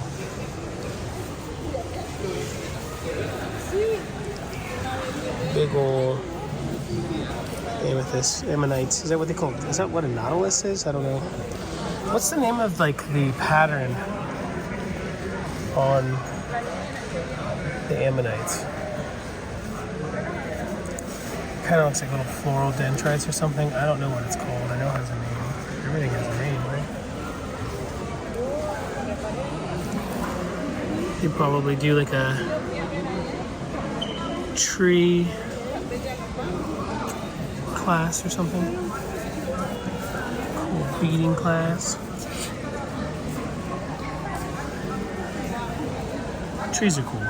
Everybody rocks makes a lot of trees. Sweet aquamarines. You can't tell if it's like Pakistani or American. There are stuff here from all around the world. It's sodalite, but it's like some gemmy sodalite. Tough to tell from way back here on camera, but it almost looks like highlight.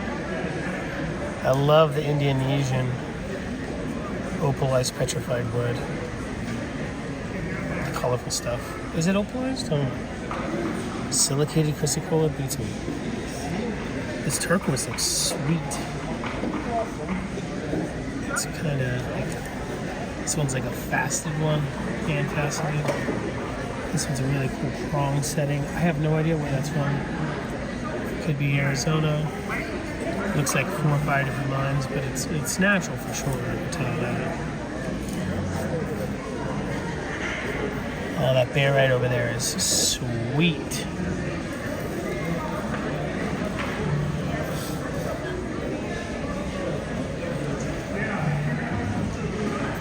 And that is some gemmy silica. Chrysocolla. Some Lucian vericite. Good pieces. I like it when it has the clay in it. I don't like it just pure green. Blue chalcedony. Those tiny little sweethearts.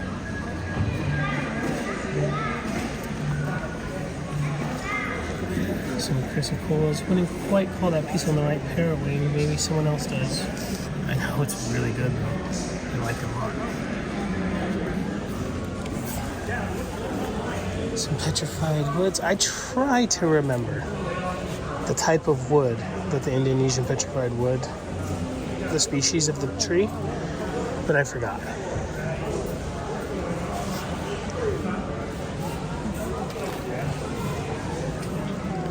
Big log of Arizona. And I don't know what this is. Oh, you guys are gonna go to the camp? Yeah, we're doing it together. Okay. See you later. Some big dinos. Big vertebrae. Some big old knuckle there.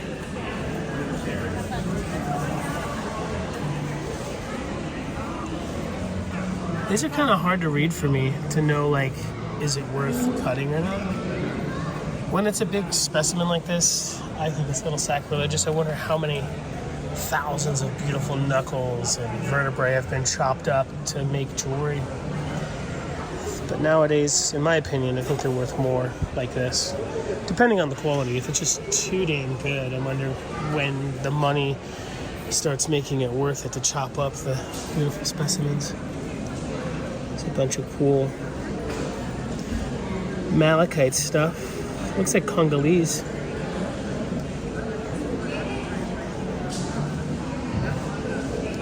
This one's got like a little bone glued to the top of the lid. Or is that an amylite? Or is it a fire agate? It actually kind of looks like a fire agate.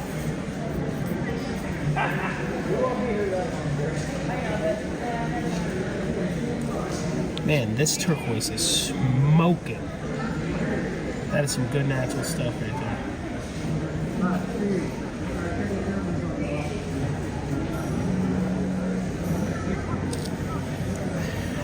They do sell like little miter jigs to make these boxes nowadays. I don't know where to get them, but the Russians make really great boxes. They have been for hundreds of years. Always super clean.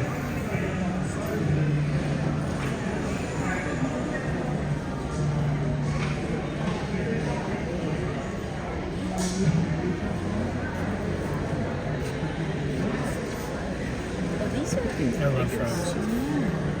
Oh, I like that. Sweet malachite tablet necklace.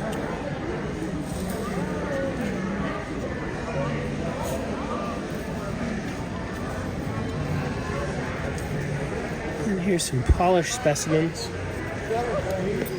Oh, this agate kind of looks like it's from Idaho.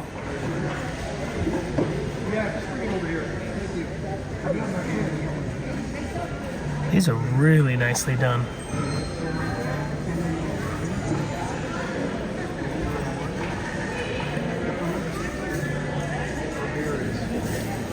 There's some Polish flint, right?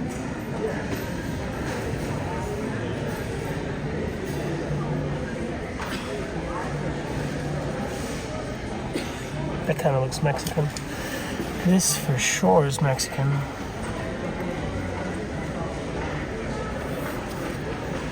This marble's really nice. Whoever's doing this is great at what they do. The polish is fantastic. Is it Burrow Creek? Is it Calico, California? I don't know.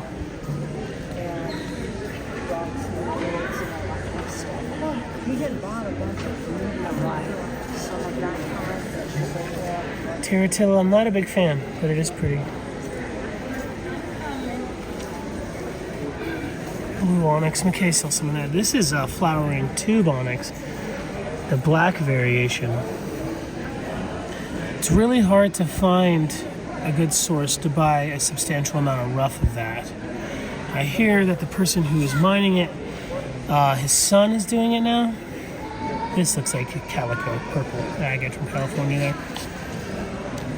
But for the tube, I never see it advertised, except a slab or two here. It got really expensive. There's some more over here.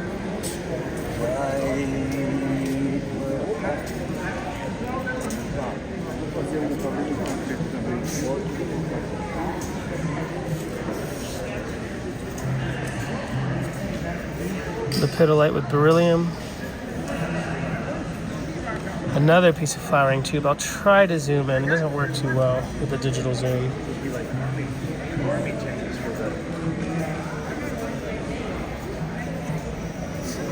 The Mineralogy sweet. I think that's from Opal Hill. I'll try the zoom again. Turtle. Yeah.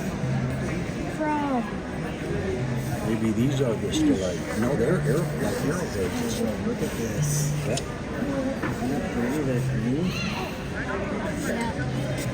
Emma would love the turtle. That's not jade. That is jade.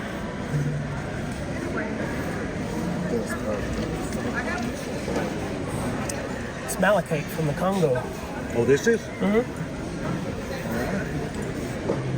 It's like a copper ore. It's so rich you can like crush it up into powder and put it in a fire, stoke it a bit, and you get copper at the bottom. Oh, okay.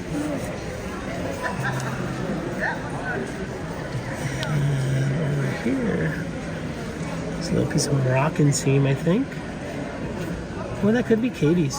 The agate here is insane in Southern California. Club Christmas Poppy Festival. Is this near the Morgan Hill place? Or is it like Poppy like the flower?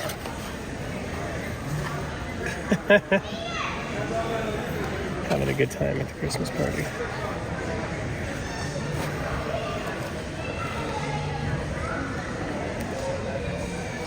Nice little wagon there. Clubs are so important and they're so special. I wish I joined my local club when I was a kid. Although I didn't get into rocks until I was like, well after I started working in material.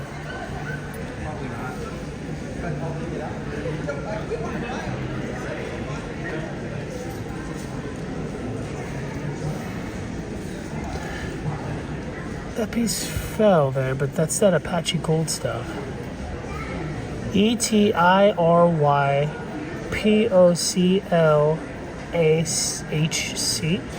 Oh, chalcopyrite. It's backwards. It's not upside down. I'm goofy. This is another great stone canyon. Looks like this one's had a rough life, but it's still rocking and rolling. Easily recut. Here's some Davis Creek obsidian. Tough to really tell what's going on there. This jadeite is from Myanmar. Now, a lot of people are like so impressed by jadeite being in America, but really, the rough that came from over there is probably less than $1 a pound. Like in the videos, they literally just throw it away. They need to start bringing it over here. I knew one guy in Santa Fe that used to do that. Used to bring over cheap jadeite from Myanmar. He literally paid kids to sweep it up off the ground in the jade district. This sard looks like Bruno Jasper. What is sard?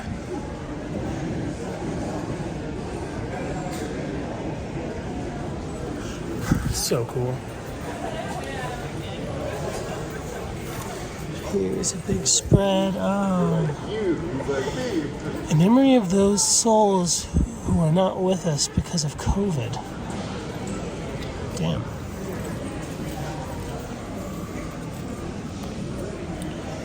Some Pakistani Anderite.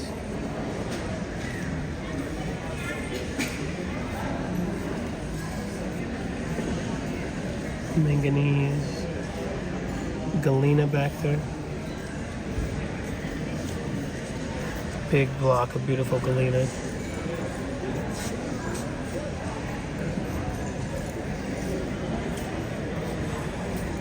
From Kansas. Sweet.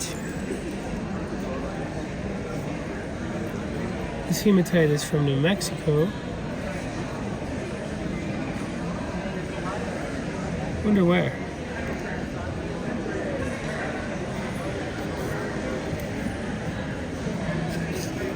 What is this? From Bulgaria. It's just sweet. This is Schorl, another name for tourmaline. I don't know when Schorl is Schorl and tourmaline is tourmaline. I thought maybe it had to do with the triangular tips or something. Some cool Russian meteorites, my favorite type when it comes to the affordable stuff. The Campos are cool from Argentina, but the Russian ones are just a little bit more special. I mean, there's so much Campo out there. There's so much Russian meteorite out there too.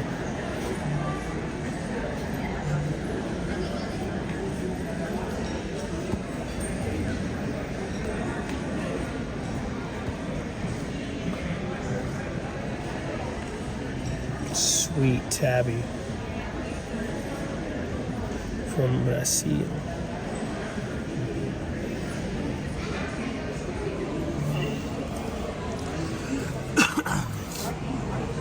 Stalactites and stalagmites.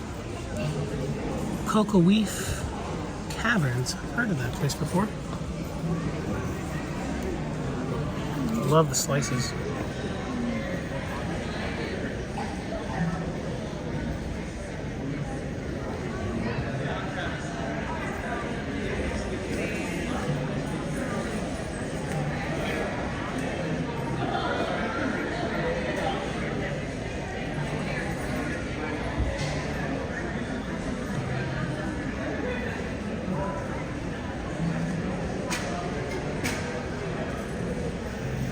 Wonder if this is long gone and mined out. A lot of people aren't really chopping down stalactites and stalagmites in many places here in America anymore.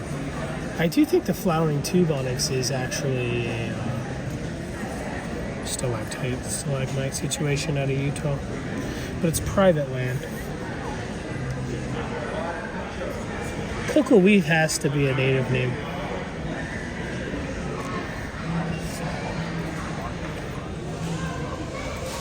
These are just really cool. The mineralogical record.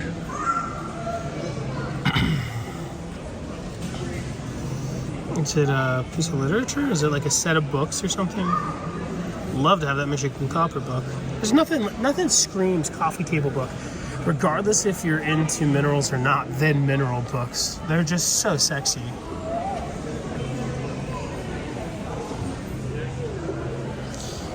Can't tell we're going gimballess today. This phone is just way too big to fit on my gimbal.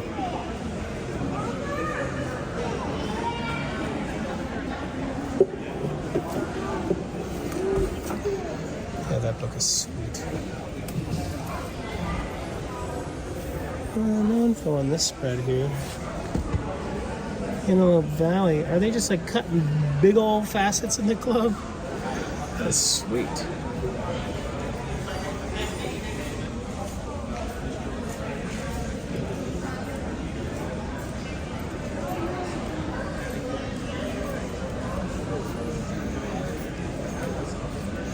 Got some blue bigs in the middle there.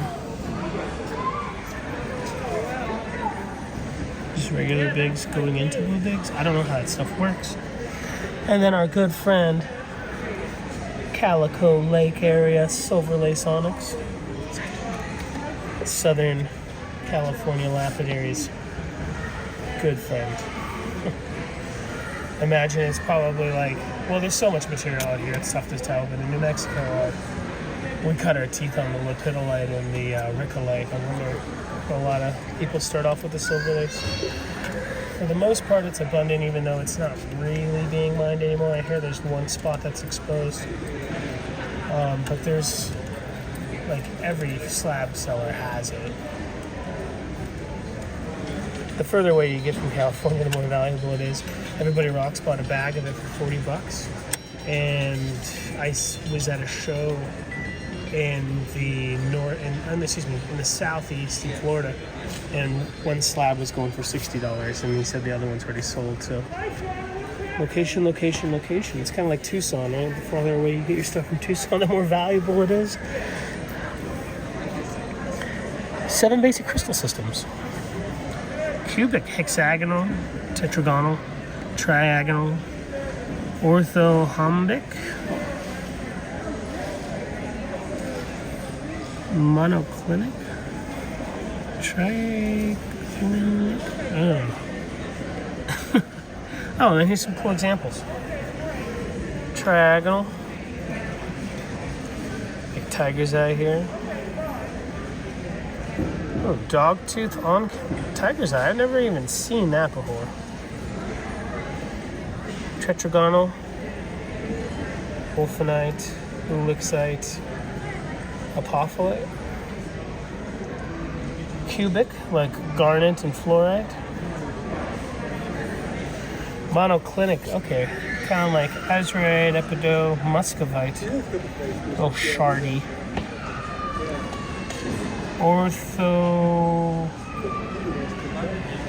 is it orthorhombic? I can't read. But that is like some aragonite, barite, however you say that other word, you can see. Aragonite, those are cool. Those are from Morocco. That one in the middle there. Hexagonal, like aquamarine, quartzes, hanksites. Triclinic, kyanite, feldspars. Cool.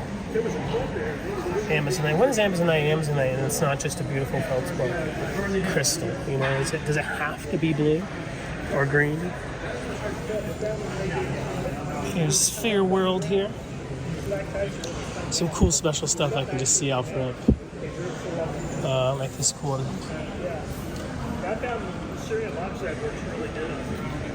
Composite piece there. And right here. The gentleman at the Chippewa show was saying how he gets all of those multicolored slabs for making spheres for free from his local granite shop. Now, sphering is really hard work if you folks don't know. We take spheres for granted, especially when you can buy them $15 a kilo from like Madagascarian and Indonesian vendors and stuff, but it takes specialty equipment for the most part. You can do it on the cheap, especially smaller ones like this beautiful marble there made out of red jasper. But it is time consuming regardless of the way you make it. Essentially, most people are cutting squares and cutting the corners off the squares and the corners off the corners off the squares, etc., until it's ready to be rounded on some kind of machine, rotundal, or even done by hand. It's a cool piece of septarian. Don't know what that is. Some kind of pretty poppy. It's another big piece of feldspar there. But if you're gonna make, like, spheres have value, even no matter what material it is, if it's stone, you know. And so I think the granite idea is really unique.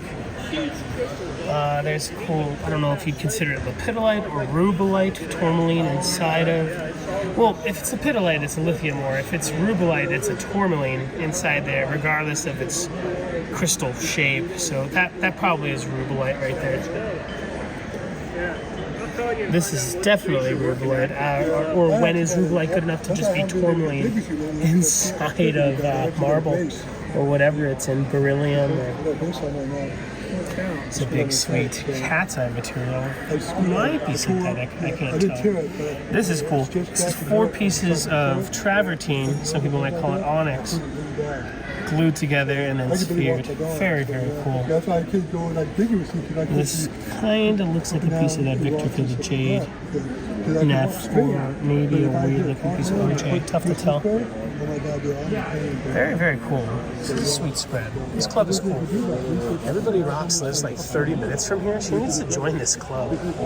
She was saying that she feels like an honorary member, being so local. I agree. But gotta pay your dues. Gotta show your face every once in a while. You know what I mean? These two are actually really, really nicely done. I am almost certain that they're using conventional American-made sphering machines, like the Highland Parks or the Covingtons or whatever you might see out and about. The Mineral Record. I want to subscribe to the Mineral Record if it even exists anymore. A lot of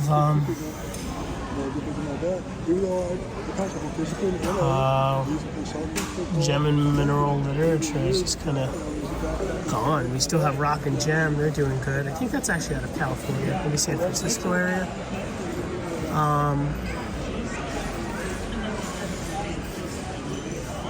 Then there's some German ones. I can't quote you on the books, but there's a few out there. We need to bring back Lapidary Journal. Bring back Lapidary Journal. It's a lapidary renaissance. Colombian emerald's actually nice, even as a specimen. Wouldn't want to cut those out. Cool little Afghani barrel.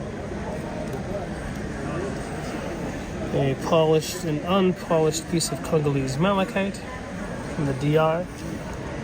I think this is this marble is what they call Verde Antique. Is this what they call Verde Antique? Looks like it. Smoky quartz from Arkansas. Now, somebody got so mad at me for saying that there's no smokies in Arkansas and that there's no colored quartz. And they're like, we got citrine, we got smokies. Now, I'm a little ignorant. I kind of just go around with this camera talking smack. I mean, I didn't know. It doesn't surprise me that there are. I was just told by multiple Arkansas quartz people that the solar flare or whatever kind of supposed radioactive events weren't there to make smoky quartz in Arkansas. And a lot of smoky quartz from Arkansas that people see is irradiated artificially. Is that what's going on there? I kind of think so, but I don't know. And if you are one of those people who are like, David, you don't know what the hell you're talking about, you're a fool. We do have smoky quartz in Arkansas. Please forgive me. I just don't know. And thanks for the education. I appreciate it. That's Switzerland. Gwendel quartz up there in the mountains is, I hear it's pretty difficult to get. It's kind of special. It's some of my favorite quartz, actually, the Swiss stuff. There's my baby from Okeechobee. From old... Well, I hear that you can find this everywhere. I have a friend that finds this in Kansas. They find this in like Gainesville and Jacksonville and stuff. most of what we know as like the super specimens of this calcite clams are coming from like the Rux pit area of Okeechobee. I got to meet Mr. Ronnie Rux once. He invited me to his claim. I reached out to his son saying, hey, your dad invited me to the claim before he passed it up. You should have me over and we'll make a video and promote the operation. And I mean, I'm not too cheap to pay. I should do it. I'll do it next time I'm in Florida. Sahara Desert, Libya, petrified wood. That is sick. I love that. Almost looks opalized on some of the spots. Some Mexican agates. I'm not too familiar with carnelians from Mexico. That might just be a piece of fire agate from Aguascalientes or Chihuahua area that doesn't have fire. I mean, it's still an orange agate, right? What is a carnelian? Is it an orange agate or does it only come from Jaipur? I don't know. Is it champagne? Can carnelian come from other places? If so, then that is carnelian enough for me. If carnelian is special, like Tuolite, which only comes from Norway, or spectrolite that only comes from... Does that also come from Norway? Or is it Sweden, Switzerland? Whatever.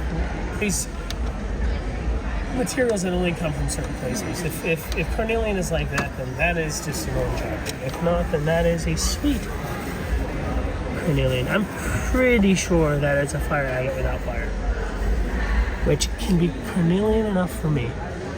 Sweet gold specimen there. Let's try to zoom in a little bit more. Some labradabble doodles up there. Some Spanish fluorite. I want tacos. I'm excited for the taco festival tomorrow. Yeah. I need to get cash outs just in case for the special situation. What is over there? No, let's go over there. I'm just finishing up. They're about to call it too, and there's a big chunk of top notch. Show me. $20. It looks like some stuff. I'm gonna try to not put you in the camera for you.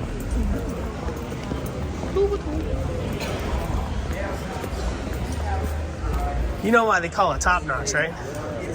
Because it's top notch. You could just bid and then get the money. I mean, where's it at right now? 20 bucks? Hell yeah. And then look at the... Actually, no, I bought like 400 pounds of this. This is sweet. Do they say where it's from? No. Wow, this is actually cool. Oh, I don't know if it would cut. 70? No offense. That is nuts for that material. I get that stuff for like $10. But this is cool. I love the little berries. I love that one. Yeah, I mean that's a moneymaker, but that's cool. This is worth it. I want to try to get this. This is how far does that marble go? You want it? Nah. I mean, I want everything. I know that. And for $10, I mean. About to go is the reason why. And you gotta get something. Okay, what do you want? I'm not ready. That's no problem. So these are the silent auctions here. It's a big old Kramer. Man, that stuff will cut you. Cleaves. There's gotta be points made by ancients out there in the Kramer Hills area because that stuff will probably make really good arrowheads. Like this is nice. It doesn't go, well, it goes far enough. Yeah, 21. Scored it?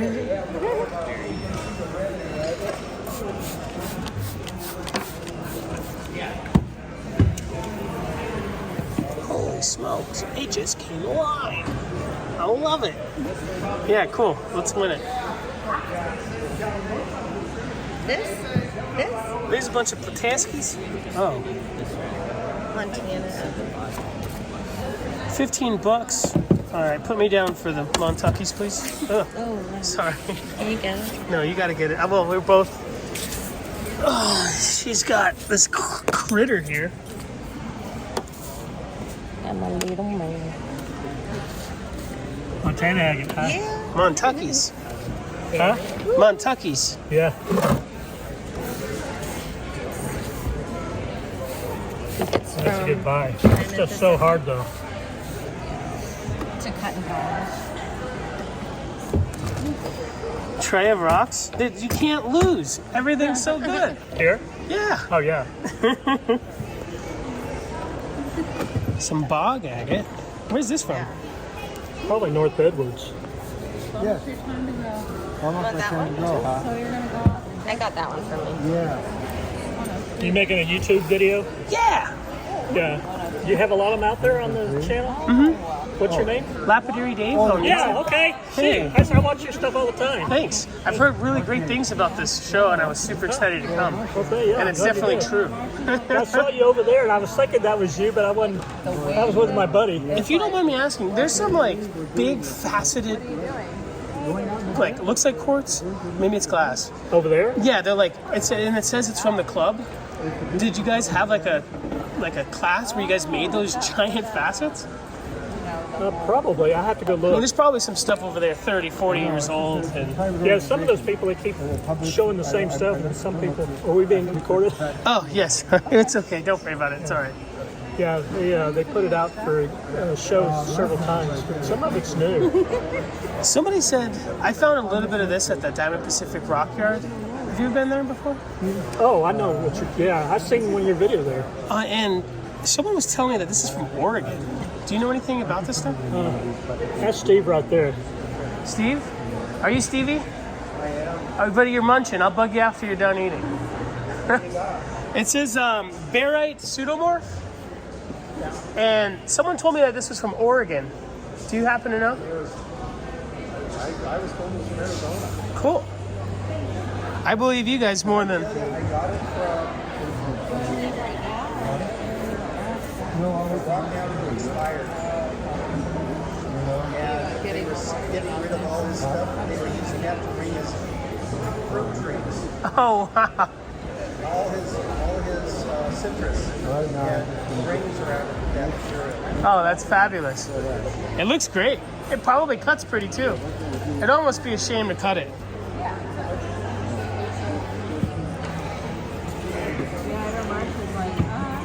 Some horn coral. Don't know where this is from.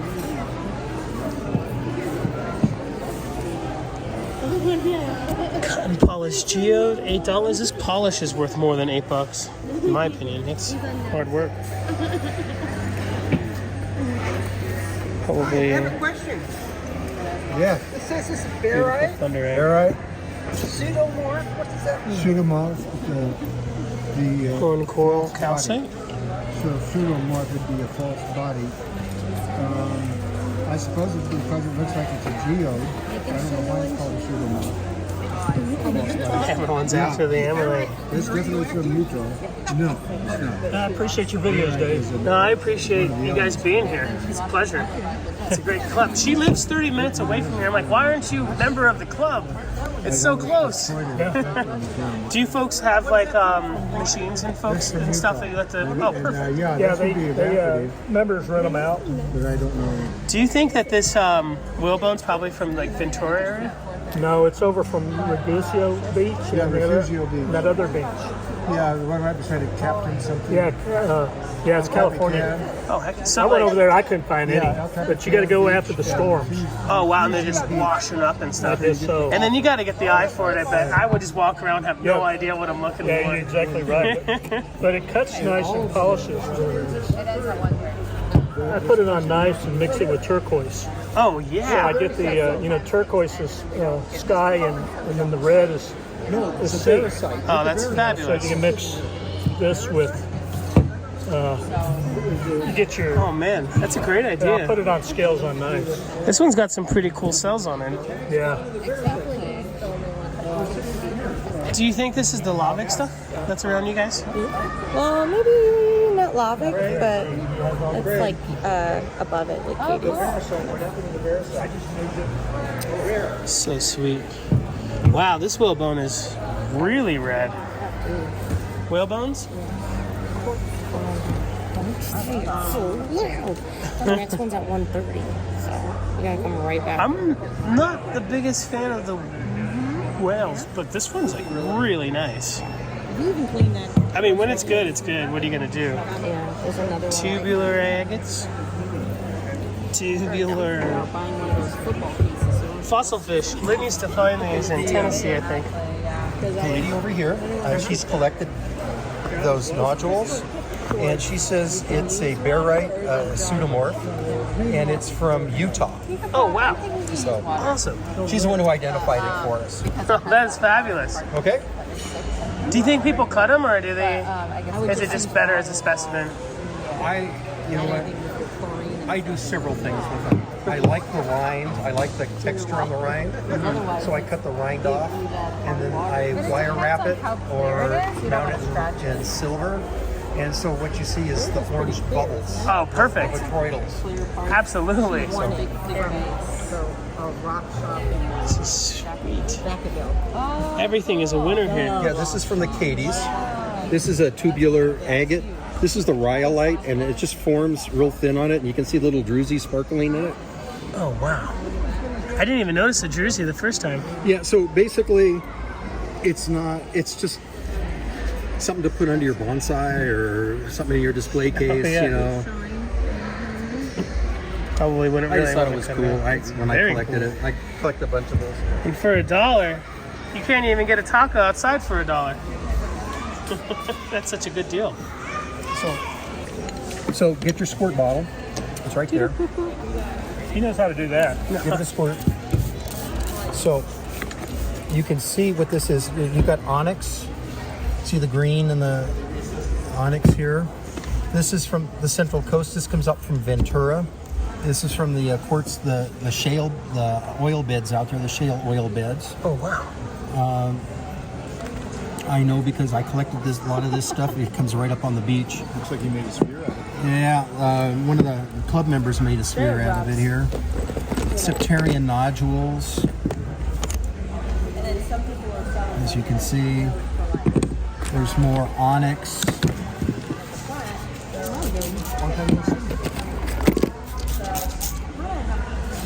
Awesome. Howlite. More onyx. You see the red in there. Yeah, that's killer. This is cave onyx. So sweet. Obsidian, mahogany obsidian. So you're getting a little bit of everything here. This is Rudy Antique marble. So you're getting a little bit of everything in here for $5. You can make cabochons out of them, tumble them. Oh, you can't lose. No. This, I mean, you can get a grab bag, or you can see this and you know exactly what you're getting. This is the strawberry onyx from California, right? Yeah. And I don't live around here, and so this is worth $5 right here alone. So it's like, maybe here in California where it's everywhere. Well, that's cool waterline. Man, this is a good deal. So you've got corn coral. This is from Texas Springs, Nevada. Whoa, it takes a great polish. Is it? It takes a great polish, yeah. What are you using for your final polish on it? Is it just off the wheels? 15,000 diamond. And then stopping on the wheel? The last wheel is 3,000, and then I buff it with felt and 15,000 diamond. Oh, paste. Yeah. Oh, fantastic.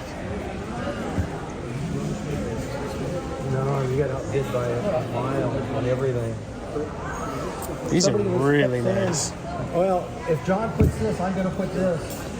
Trilobites. I should have done something to everything then. Yeah, you have 3 trilobites. They're in matrix. You got an imprint of one that popped out. It was upside down because you can see the spinal right here, the ridge. So it was upside down. This is a complete trilobite. You've got the head shell on it right there. And these are partials. Awesome. That's from Delta. Oh, it's not from Morocco, huh? No, Delta, Fabulous. Utah. I dug that. Oh, right. So you did the processing of it too, right? That's what those work marks are, is trying to get down deeper? Yeah. Fabulous. Is it a lot of work processing fossils? For these, no, it's simple. It's just a brass wire brush. And I did this morning right before I was waiting for them to show up. Oh, wow. This has been sitting on my shelf for like ever. Oh, wow. In a box. Time for a new home. So I was reading the newspaper that this was wrapped in. It was 2006. Oh, wow. So,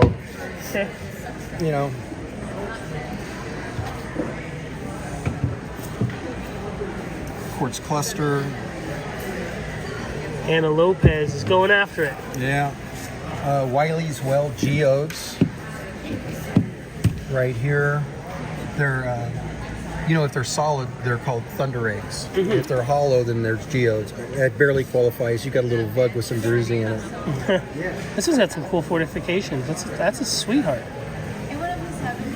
When you're out there, do you go out there?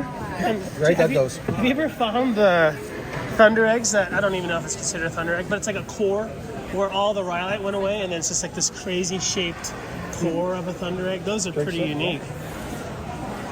That's a big piece of bone. And the whale bone. You know where it comes from, don't you? I thought where it forms. It was from Ventura. Yeah, what happens is, I think you came out on top on that one for sure. you know where Bakersfield is? Mm-hmm. Okay. Sharktooth Hill, all that stuff. Never heard of it. You never have? Oh, Google it, dude. They have fee for dig. You go out there and dig for shark's teeth, whale bones, sharks, whatever. That all used to be an inland sea. And that whole area, it was for calf, where whales went to calve. Oh, wow.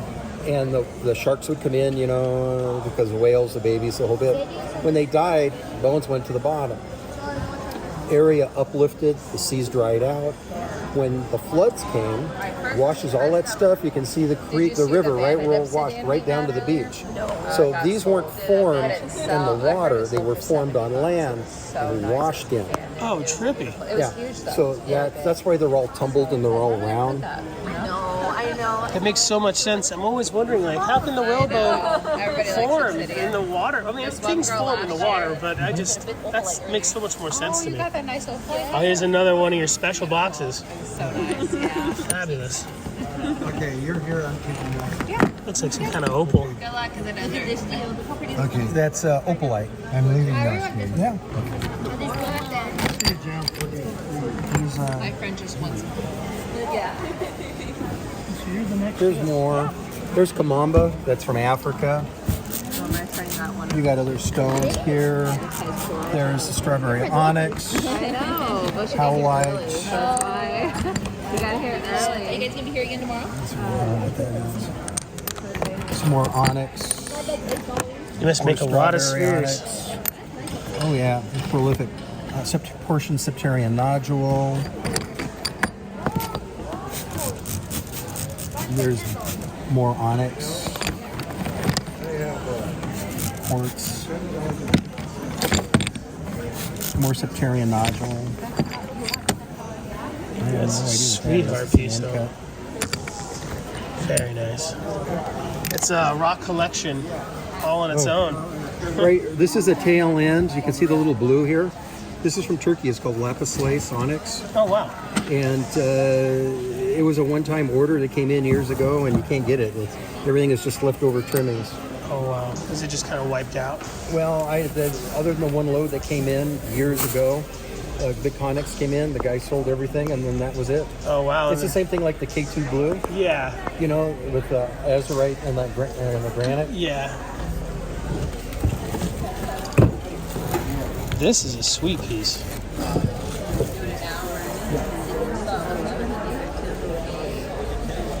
Isn't that nice? Very nice. You think it's from like Idaho or something, or Oregon? I don't know. It's tough to one tell. of those donated things. Here's rocks in a bag of rocks. You get. Okay. You got lapidolite. You got pink tourmaline. And you got little bits of pink tourmaline and lapidolite. Shoral. You've got mica. There's booked mica.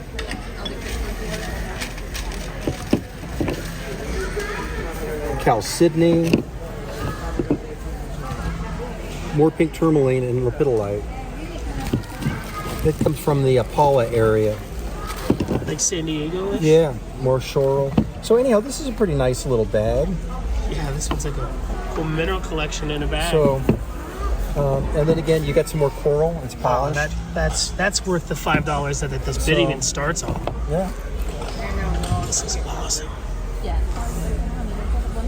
Calcineo. Did you put this together? Mm-hmm. Oh, that's great. Coprolite. Why don't you guys go sit down? It's a sweet little fortification there. Whoop, whoop. Oh, you started? That's awesome. Dinosaur poop. Poopity poop. All the poop, none the smell. I use poof. Dino poof. Now this is a trilobite imprint. I split it. The trilobite was on one side and there's the imprint. Oh, wow. I usually try to sell them as a book set, but it disappeared somewhere. This is from Florida here? This is Florida. Tampa? Agatized coral. I got some more over here. I love this stuff. I grew up over there, but I've never seen it until I left. This is a sweetheart one. It's got a good coral formation on the outside. Awesome dots on the inside. More sphere trimmings.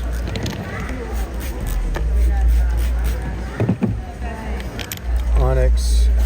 There's a strawberry, regular onyx. Here's more of that stuff from the shale beds out there by Ventura.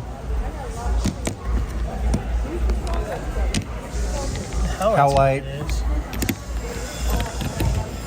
Here's a real nice piece. Did you make any of those spheres over there? In the showcase? No, that's done by one of our members who's ill.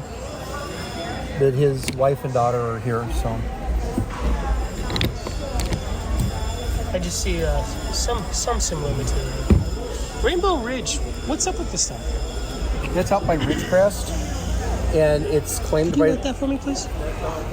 Could you? I don't know if this is rainbow. Yeah, it does look like a bit. There's another piece. Oh no, that's not it. Lovely, almost scenic.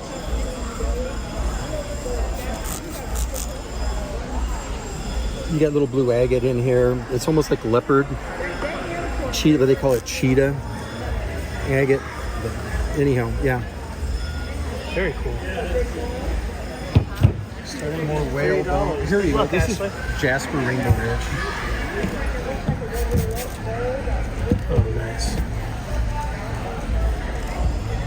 That looks great. It's another bone. This is from the Cadies. This is just agate and jasper. There's a little flame pattern in there. Awesome. It's on rhyolite base, and this is the agate here. So it's just like $2. Oh, wow. You can get a couple of nice cabs out of that with the little plumy. Coprolite, more dino poop. Lovely. Looks really stable. Obsidian. Here's a large agate nodule, the pseudomorph from Utah. It's petrified wood that's been tumbled in a creek. Almost looks like a knuckle or something. Yeah, septarian nodule.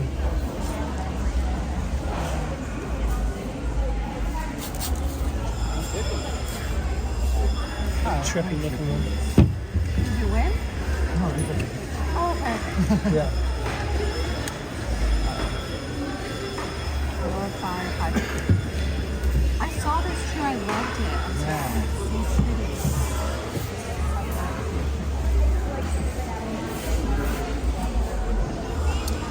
it. It's from Morocco. Oh, nice. We call them like coconut geodes or something. Yeah. Looks like that antique marble.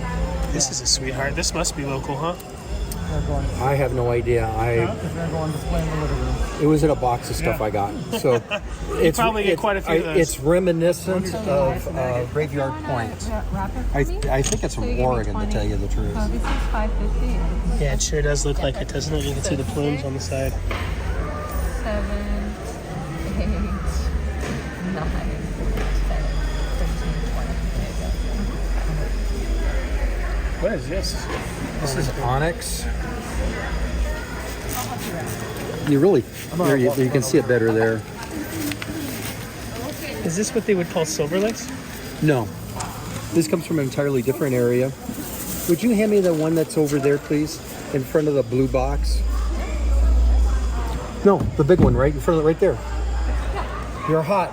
You're scorched. You're burning, baby. I said it right first time.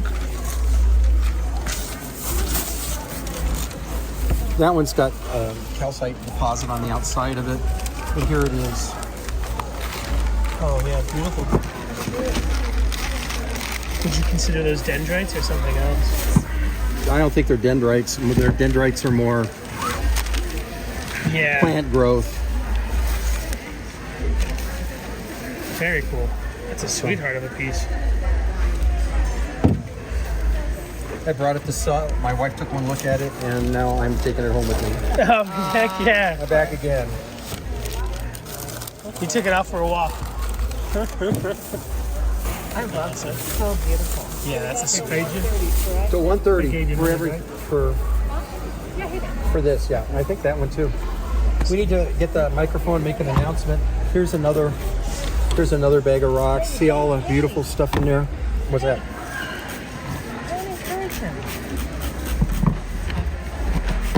Oh, that's sweet.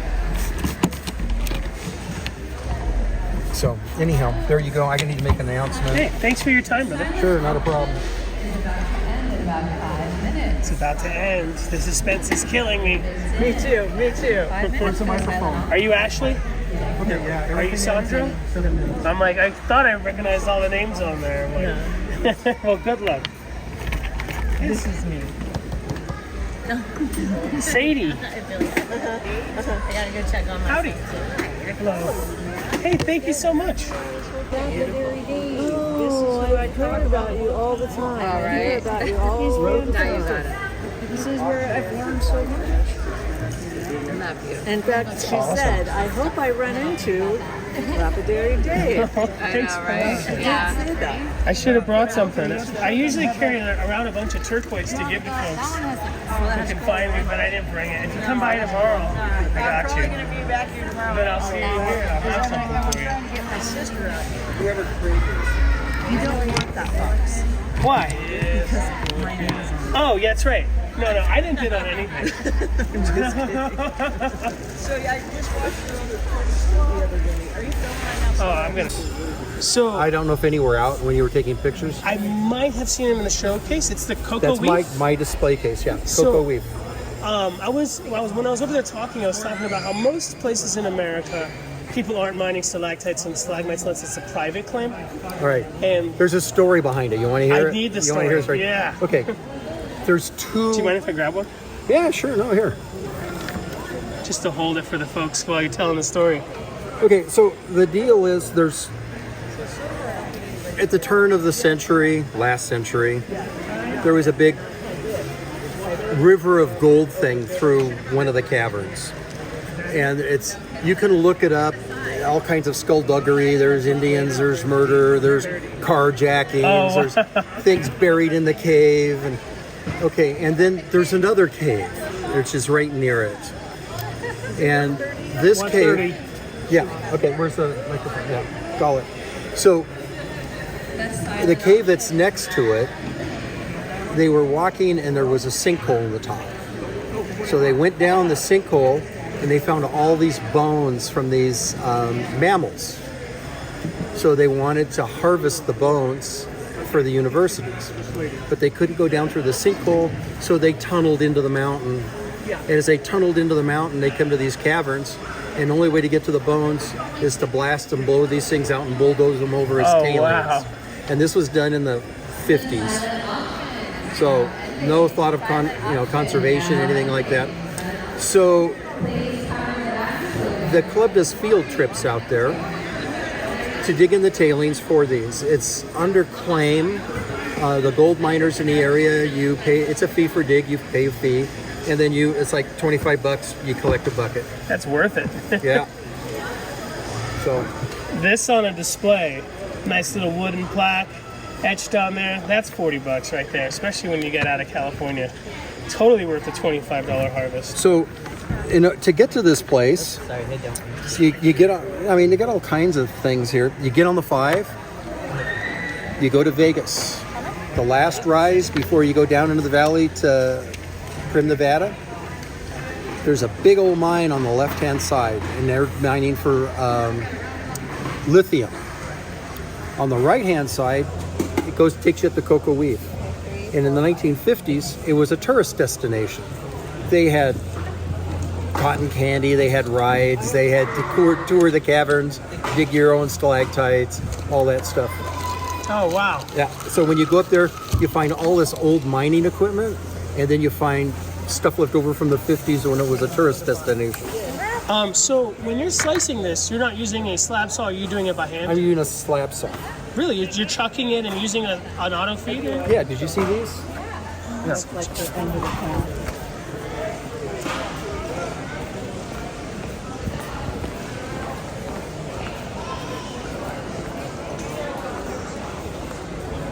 It's a small saw. It's just a 10-inch auto feed. And you put it in. So you can see them. I can slice them thin enough to put in the picture frame. And then you put them on stands. Fabulous. These are amazing. It's calcite? Yeah. Now, I told you there was 2 caverns. One with the bones and the other one with the big gold story. The River of Gold way down deep. The one where the River of Gold way down deep, it's formed by the same way, but there was volcanic hot springs in the area.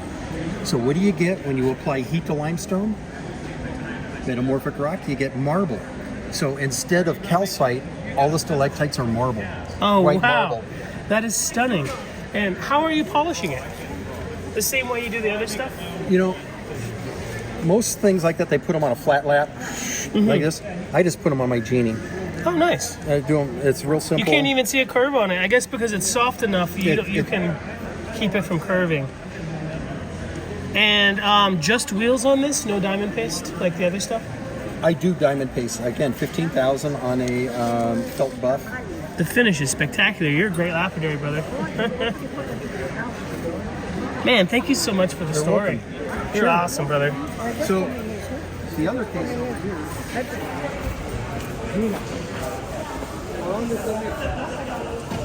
These are mine. Oh, I was loving these. So these are the flowering tube onyx? Flowering tube onyx. Have you ever seen somebody like sell more than like a slab or two of that stuff? I've never had in my life. I haven't seen anything on the market in the last couple of years. It is because the mine is gone.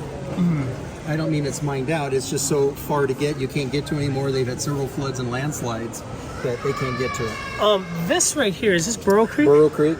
And is that the calico purple stuff there? You know what? It was a seam agate that I acquired. It was about this big and a little piece like this, so I slabbed it, and then it lends itself to that marquee form. Oh man, you're such a great cutter. I love the live edges that you incorporate into your work. This has got the druzy. Now that onyx I was telling you about with the blue in it, the lapis lace from Turkey, that's the lapis lace, and the triangle over there is lapis lace onyx. Awesome. And is this Moroccan seam up in the upper right? The one in the upper right is Wingate. Oh wow, I was completely wrong. Very nice. And these 3 in the middle, are these Mexican? Yeah. Oh, that's so cool. And so is this. Basically, it's a stalactite.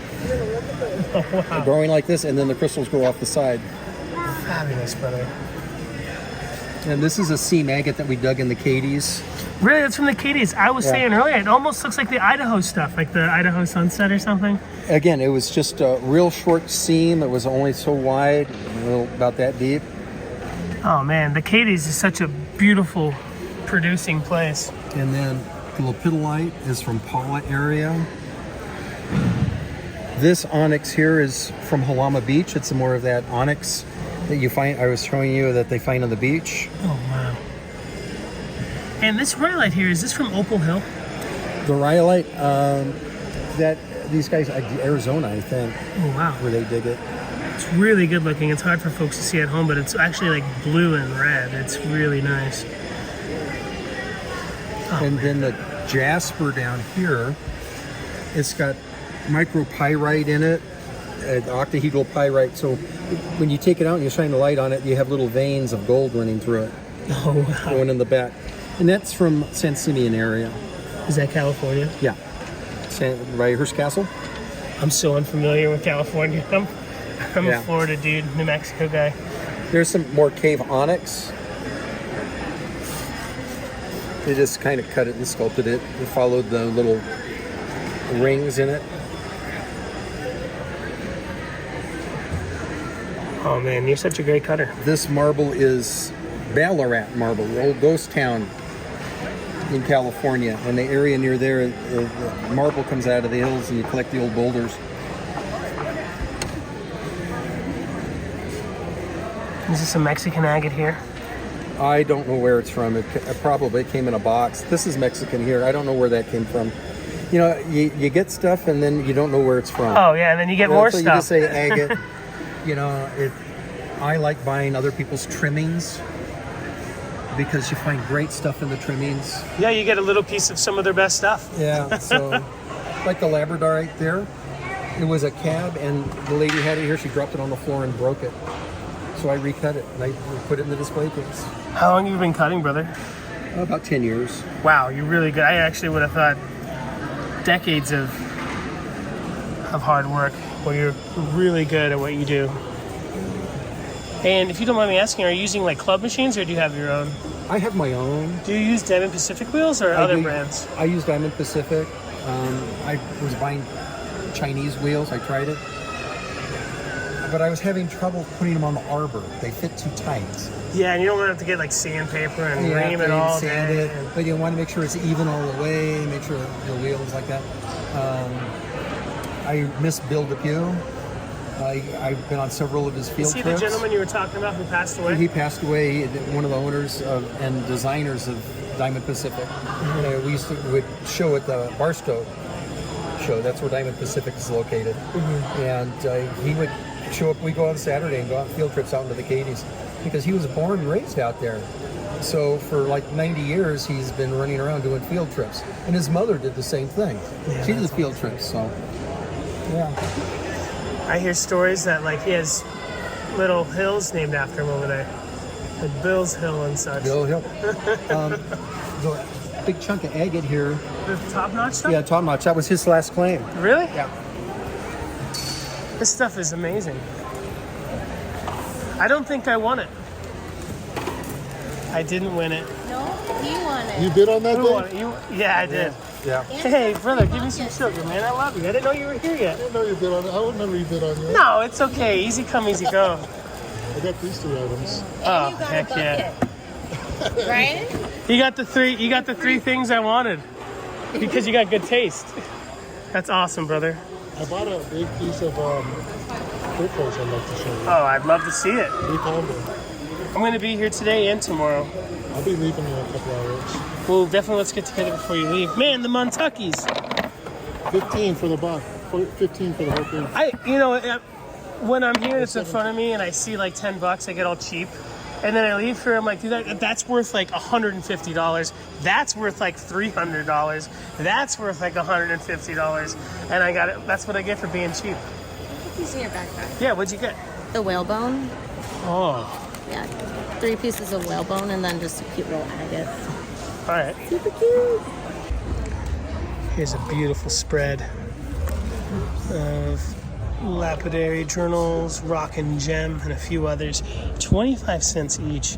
I would literally buy every single one. You ever seen that one? Yeah, it's like it's like gold panning and metal detecting, but it's a really, really cool book. Okay. I'd buy them all, even the ones I already have doubles of, but I'm flying over here. I flew to California. I like to give them a whiff to make sure they're not mousy or moldy. This is cool. Is that cinnabar? Or catlinite or something? 1966. And he won't run away. American Dream. They make a lot of like. Do they make? What do they make? As it's like Strats They are styles. no longer in business. He sold the shop to Taylor. Oh wow! And Taylor changed the name. Oh. He's the guy that taught Taylor. He's the guitar man. He's got a bunch of them. Ah. I have a painful collection. Aha. I got way too many. And buying more. Always buying more. It's a good investment. If you could find his 10-inch saw, $129. What is it called? The nice thing is he can play the shit out of them. He's really good. I hate you. Oh, come on. Practice makes perfect. I hate you. No. He's in all kinds. He plays with all different bands, and I mean. You want to see something? Yeah. Ah! Look at that monster paws. That's incredible. I had a pianist see my hands. He said, "Can you spread it out? Can you spread, yeah. Can you move your baby finger at the same time you move your We thumb?" got like 3 of these. Here's your bed. He says, "Do you play the piano?" No. You have any musical? You have any musical? No.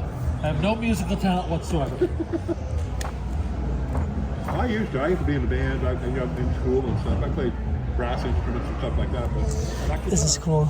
It's a spool grinder. Let's put it this way. Plastic laps you put pastes on.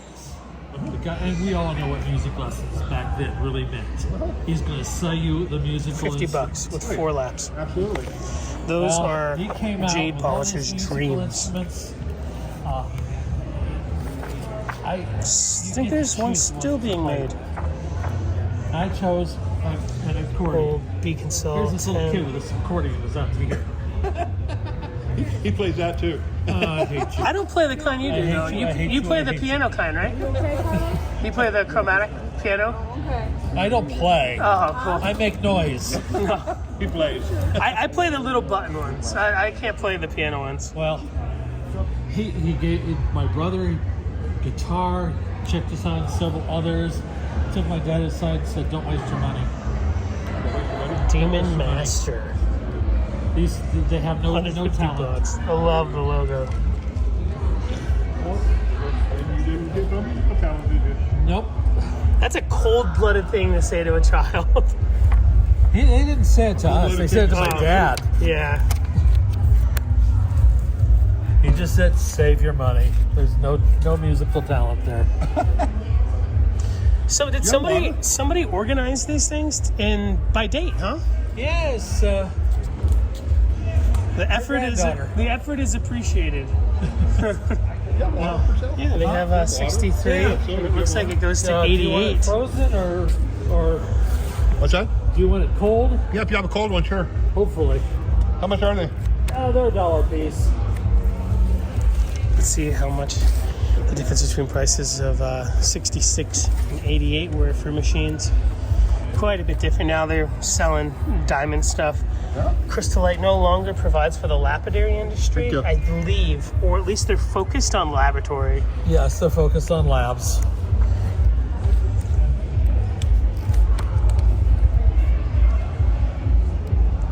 Don told me that the Crystallite guys used to have the gall to in their advertisements. It would say better than Diamond Pacific, compare prices, and then when they would go vend in Tucson, they'd say, "Where do you want to be?" And he's like, "I want to be right next to them." Absolutely. You betcha. That's the only place to be. High quality from Japan. I never knew those Japanese lapidary machines. No wheels. Oh, it's a beat maker. Japanese machines. I've never seen these before. How much? The American Dream machine was. Is this the only one they have? Just up. Get it. Home Boulevard. That's sweet. It's Cloud Mountain. The girl I was dating in the dorms could guitar. Right behind you. Well, not even Chinese. For $1 to $2. I mean, these are Chinese, but the folks aren't Chinese. If folks are wondering. Just see. What is that? I'm still looking for a lap dance. Wait. Lap dance? No, I hear you. I can help you find one. This is weird. These are. It's like translucent. What is that? That one. It's weird. It's like vericite. Yeah, it's like some of them look like vericite, some of them look like turquoise, it's just green. Like that right there, that's hube, no doubt. No doubt about that. And where some of these, like, that looks like vericite. Some of these look like really turquoise. weird chrysoprase. That's turquoise. Like this one looks like a piece. Yeah, but some of them are vericite. Mixture on there, huh? Yeah, it's worth it. I like it. I mean, How much is that? what are you gonna do with it? Have it. Make it. Cool. Definitely. Good eye. Awesome. Thank you. What's the price of it? 25. Yeah, so this is That's the roughly deal, yeah. a time. This is right before, or right when You look the at industry the, was moving to China big time. Japan goodies used to over be there. like cheap industry. Yep. You see the one that has all the malachite? Yeah. So all of this stuff today All would be malachite is my brother's Chinese father. manufactured. Just a small portion of The my ultrasonic, the bead mill. brother's. The turquoise on there? Yeah. Valley blue. Who are they out of? That's expensive. Tokyo. Yes. Holy crap! This Valley makes me Blue, excited. I want to get some of these. Oh, I'm sorry. Valley Blue. What? Never heard of it. My Over there in the display case. display, Oh wow. it's glass hard turquoise. Oh man. Which case? The end one? No, the second off. It's a black case with all the beautiful malachite malachites? around it. Oh yeah, that's That stunning. big hunking piece. Oh yeah, I was looking at that earlier. Yeah. The ring, both of them are Valley blue.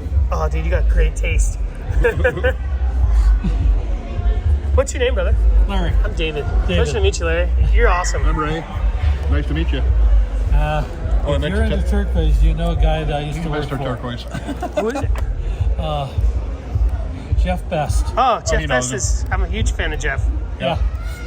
I knew him when he was toking Never wrong with it. He's a San Francisco guy. sticks. Yeah, he's a San Francisco man. Sugilite, emerald, He was in San tourmaline, Diego. black star. I was his cutter. So I cut thousands. You must be good. Huh? You must be good because he demands equality. Yeah, he is. He was saying I was better than a damn cutting machine. Awesome. I've seen you've done a few videos with him. Yeah, Jeff is a really good friend of mine. Yep.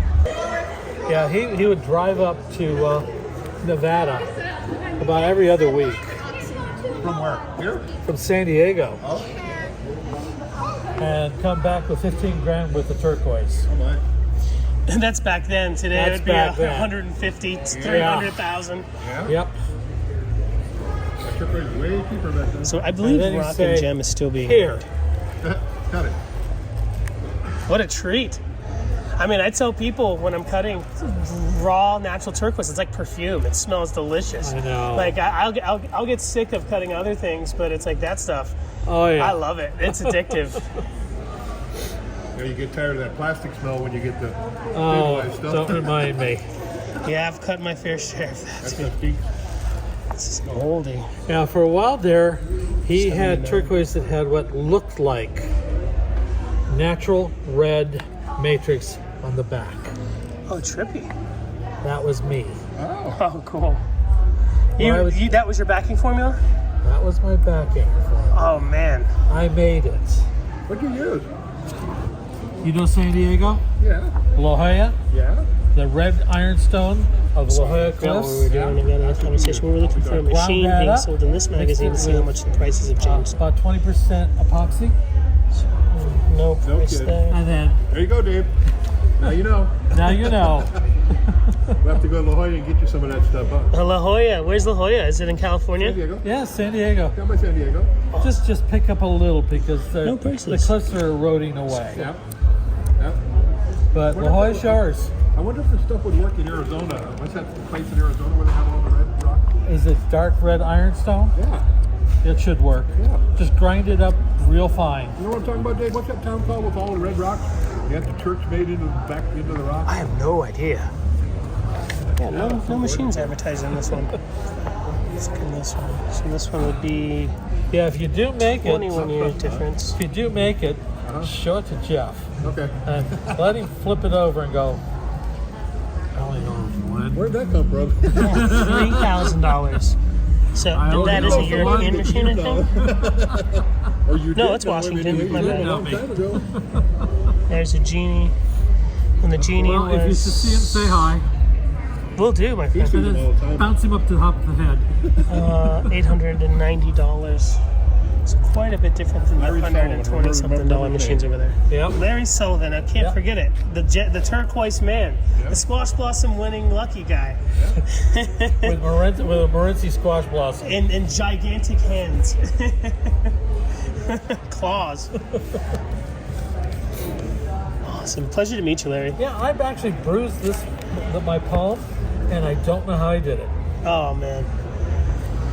You don't know your own strength.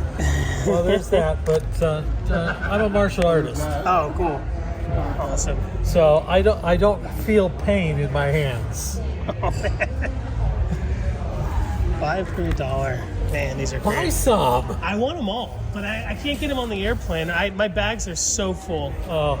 I came here and I had to wear extra clothes. Yes. Just because, like... More and more. Just, yeah. They wanted $88 to carry on a bag. Oh, you're kidding me. Yeah. I don't fly. Oh, I hear you. I have to, unfortunately. I have a driver's license. I never got one. Let me put it to you this way. You've heard of Flight 182? No. The San Diego crash in North Park. This is back in the 80s. No, I think it was in the 80s. 100 and some odd people died. Oh, man, I'm sorry.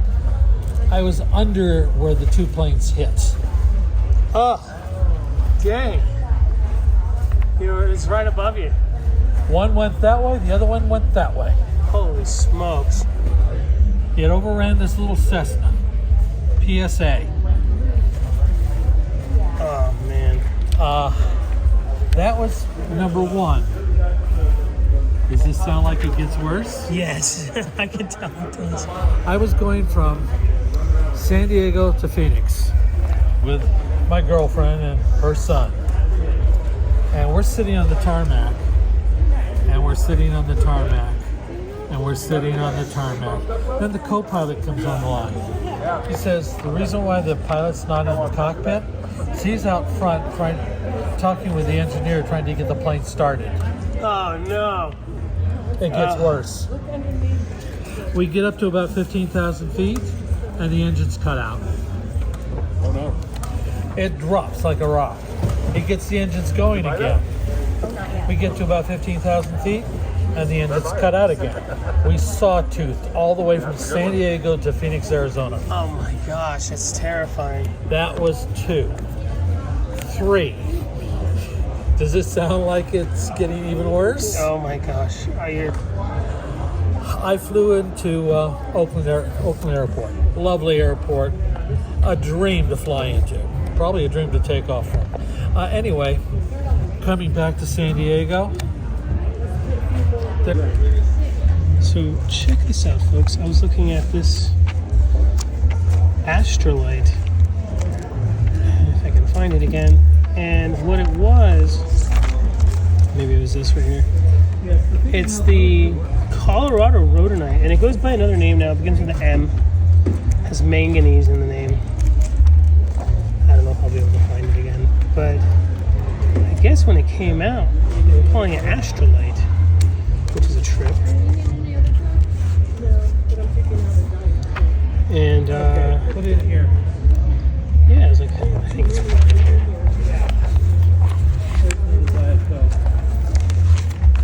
I don't know if I'll be able to find it again, but I showed it. Nobody's asking me that. Well, I think one person asked me that.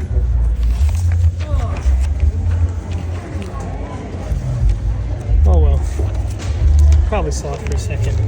Astrolite was the name of that Silverton, Colorado. That is in the San Juan Mountains.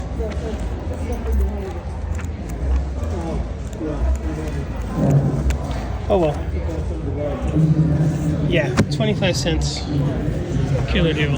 20 cents if you buy 5. Wish I can get them all. So much knowledge. So much knowledge in these. Here's some beads you don't always see. Ocean jasper beads. Big ol' honey bun shaped. $60 for this strand. Sherman has a lot of one-off strands. This is the modern material for sure. And these tabbies are actually really nice. These don't you wouldn't really want to wear a necklace where it's doing this. Some people do. But I think better as like a centerpiece for a design. And this OJ is definitely a little bit better than the big pieces. Oh, this one's better, in my opinion. And these are neat. Just these free-form towers of it. So the big beads were 60, these are 42, and these ones don't seem to have a price on them.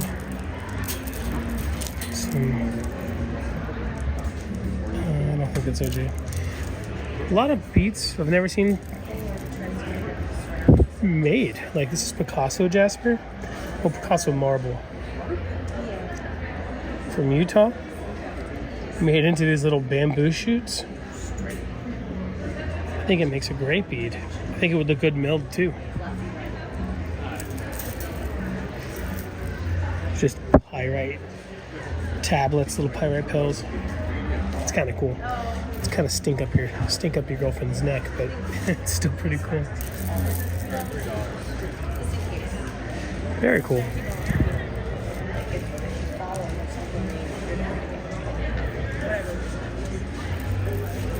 Did you get your necklace? Yeah, I got Your these. strand? There's a bunch of the galaxy stones on this side, and then there's some really cute iron stuff too, like some quinzets and trims, shells and stuff. So cool. Yeah, Larimar too. Really pretty stuff. Barrels. Do you see the chrysoprase on that The side? pirate's cool.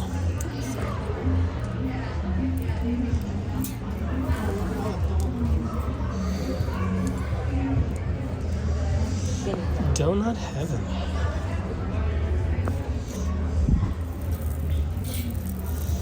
This is interesting.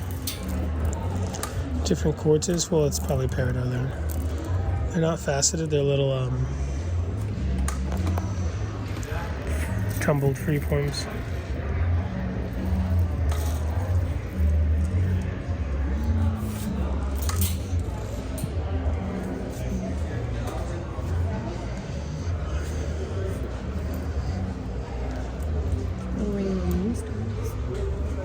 Alexandrite.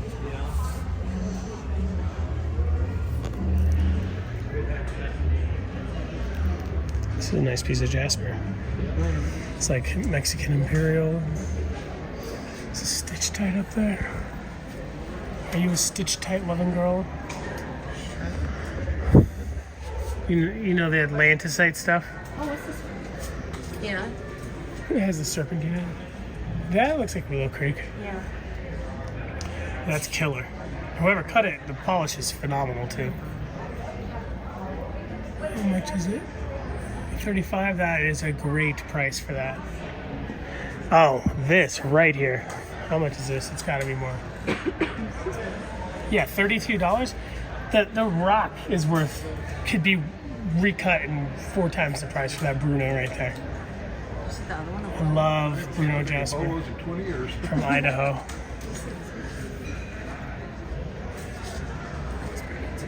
That's nice, but the Bruno is where it's at. Beautiful Bruno Jasper. They used to make those bubbles a long time ago, and their stones are cheaper than they are now. You know, I figured an American must have cut them because they all have like perfect girdles. And if it was made overseas, they'd be shape thrown in a tumbler and they'd just be rounded off. So I'm like, somebody cut these, you know. And I don't think too much of the Bruno made it over to foreign wholesalers and stuff. So there's a lot of love in these for sure. Yeah. It's really nice. And the prices are really good. You guys got great taste.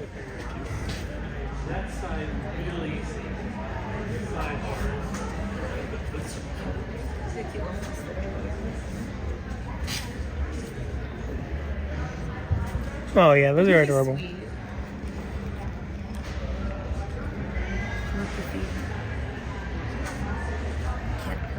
I do love caterpillars. Something about them. They're so squirmy and wormy and lovely.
cut some slabs of Barella Blue silicated chrysocolla.